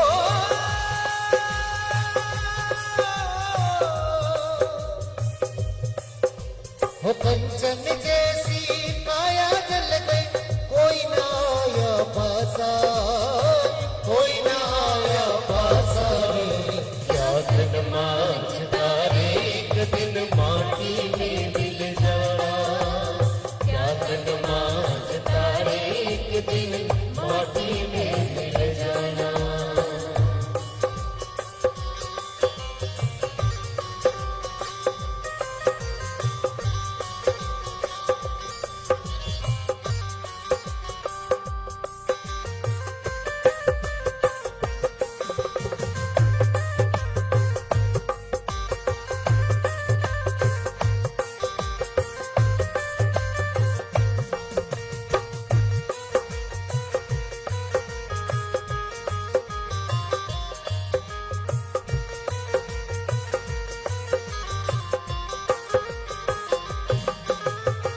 और जो भी भक्तगण संस्कार चैनल के माध्यम से ये लाइव देख रहे हैं, उनसे मेरा यही निवेदन है कि बड़ी प्यारी बात है कि खाया पिया अंग लगेगा, कि खाया पिया अंग लगेगा, दान किया संग चलेगा और बाकी बचा जंग लगेगा।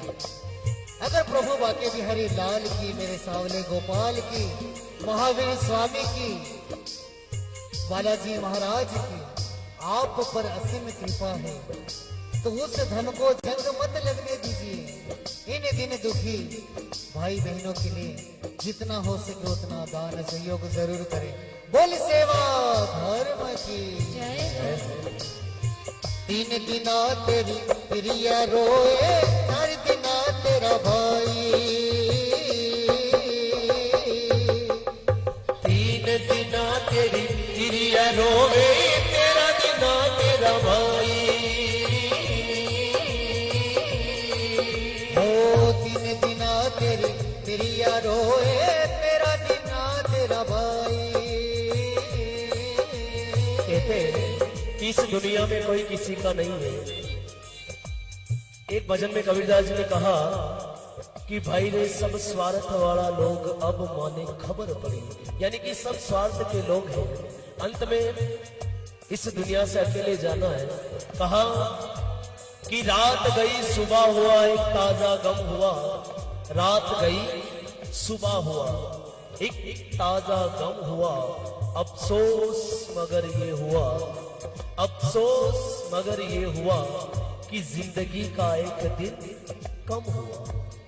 क्योंकि एक न एक दिन सभी को जाना है, तो क्यों ना जाने से पहले अपने हाथों से सेवा की जाए, दान दिया जाए। तीन दिना तेरी प्रिया रोहे, तेरा दिना तेरा भाई। जन्म जन्म तेरी माता रोए हो।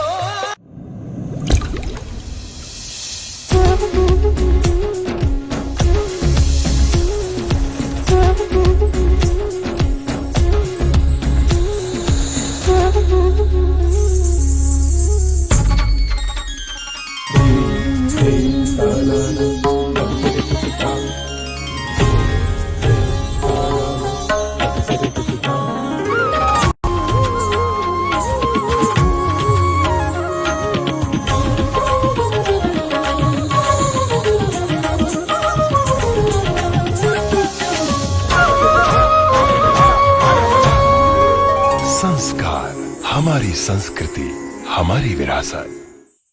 रोज रोज बदहजमी, भारीपन और गैस, और लोग कहते हैं ऑयली था, ज्यादा खा लिया। प्रॉब्लम आप में है, आपका कमजोर पाचन। इसीलिए खाने के बाद 35 आयुर्वेदिक तत्वों वाला झंडू पंचरिष्ट डाइजेस्टिव टॉनिक, ये पेट को करे अंदर से स्ट्रॉन्ग 30 दिनों में। झंडू पंचरिष्ट।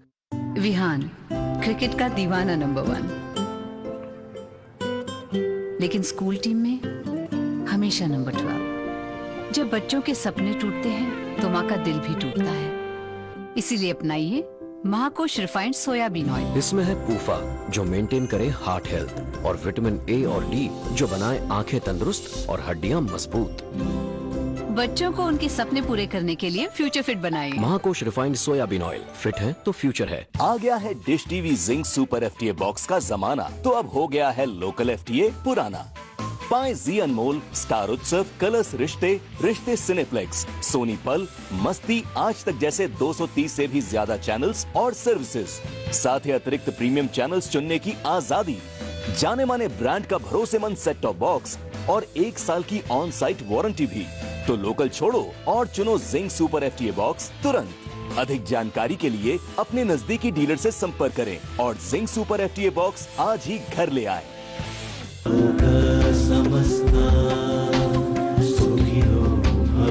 दैविक आचरण से भरपूर रामराज धोती।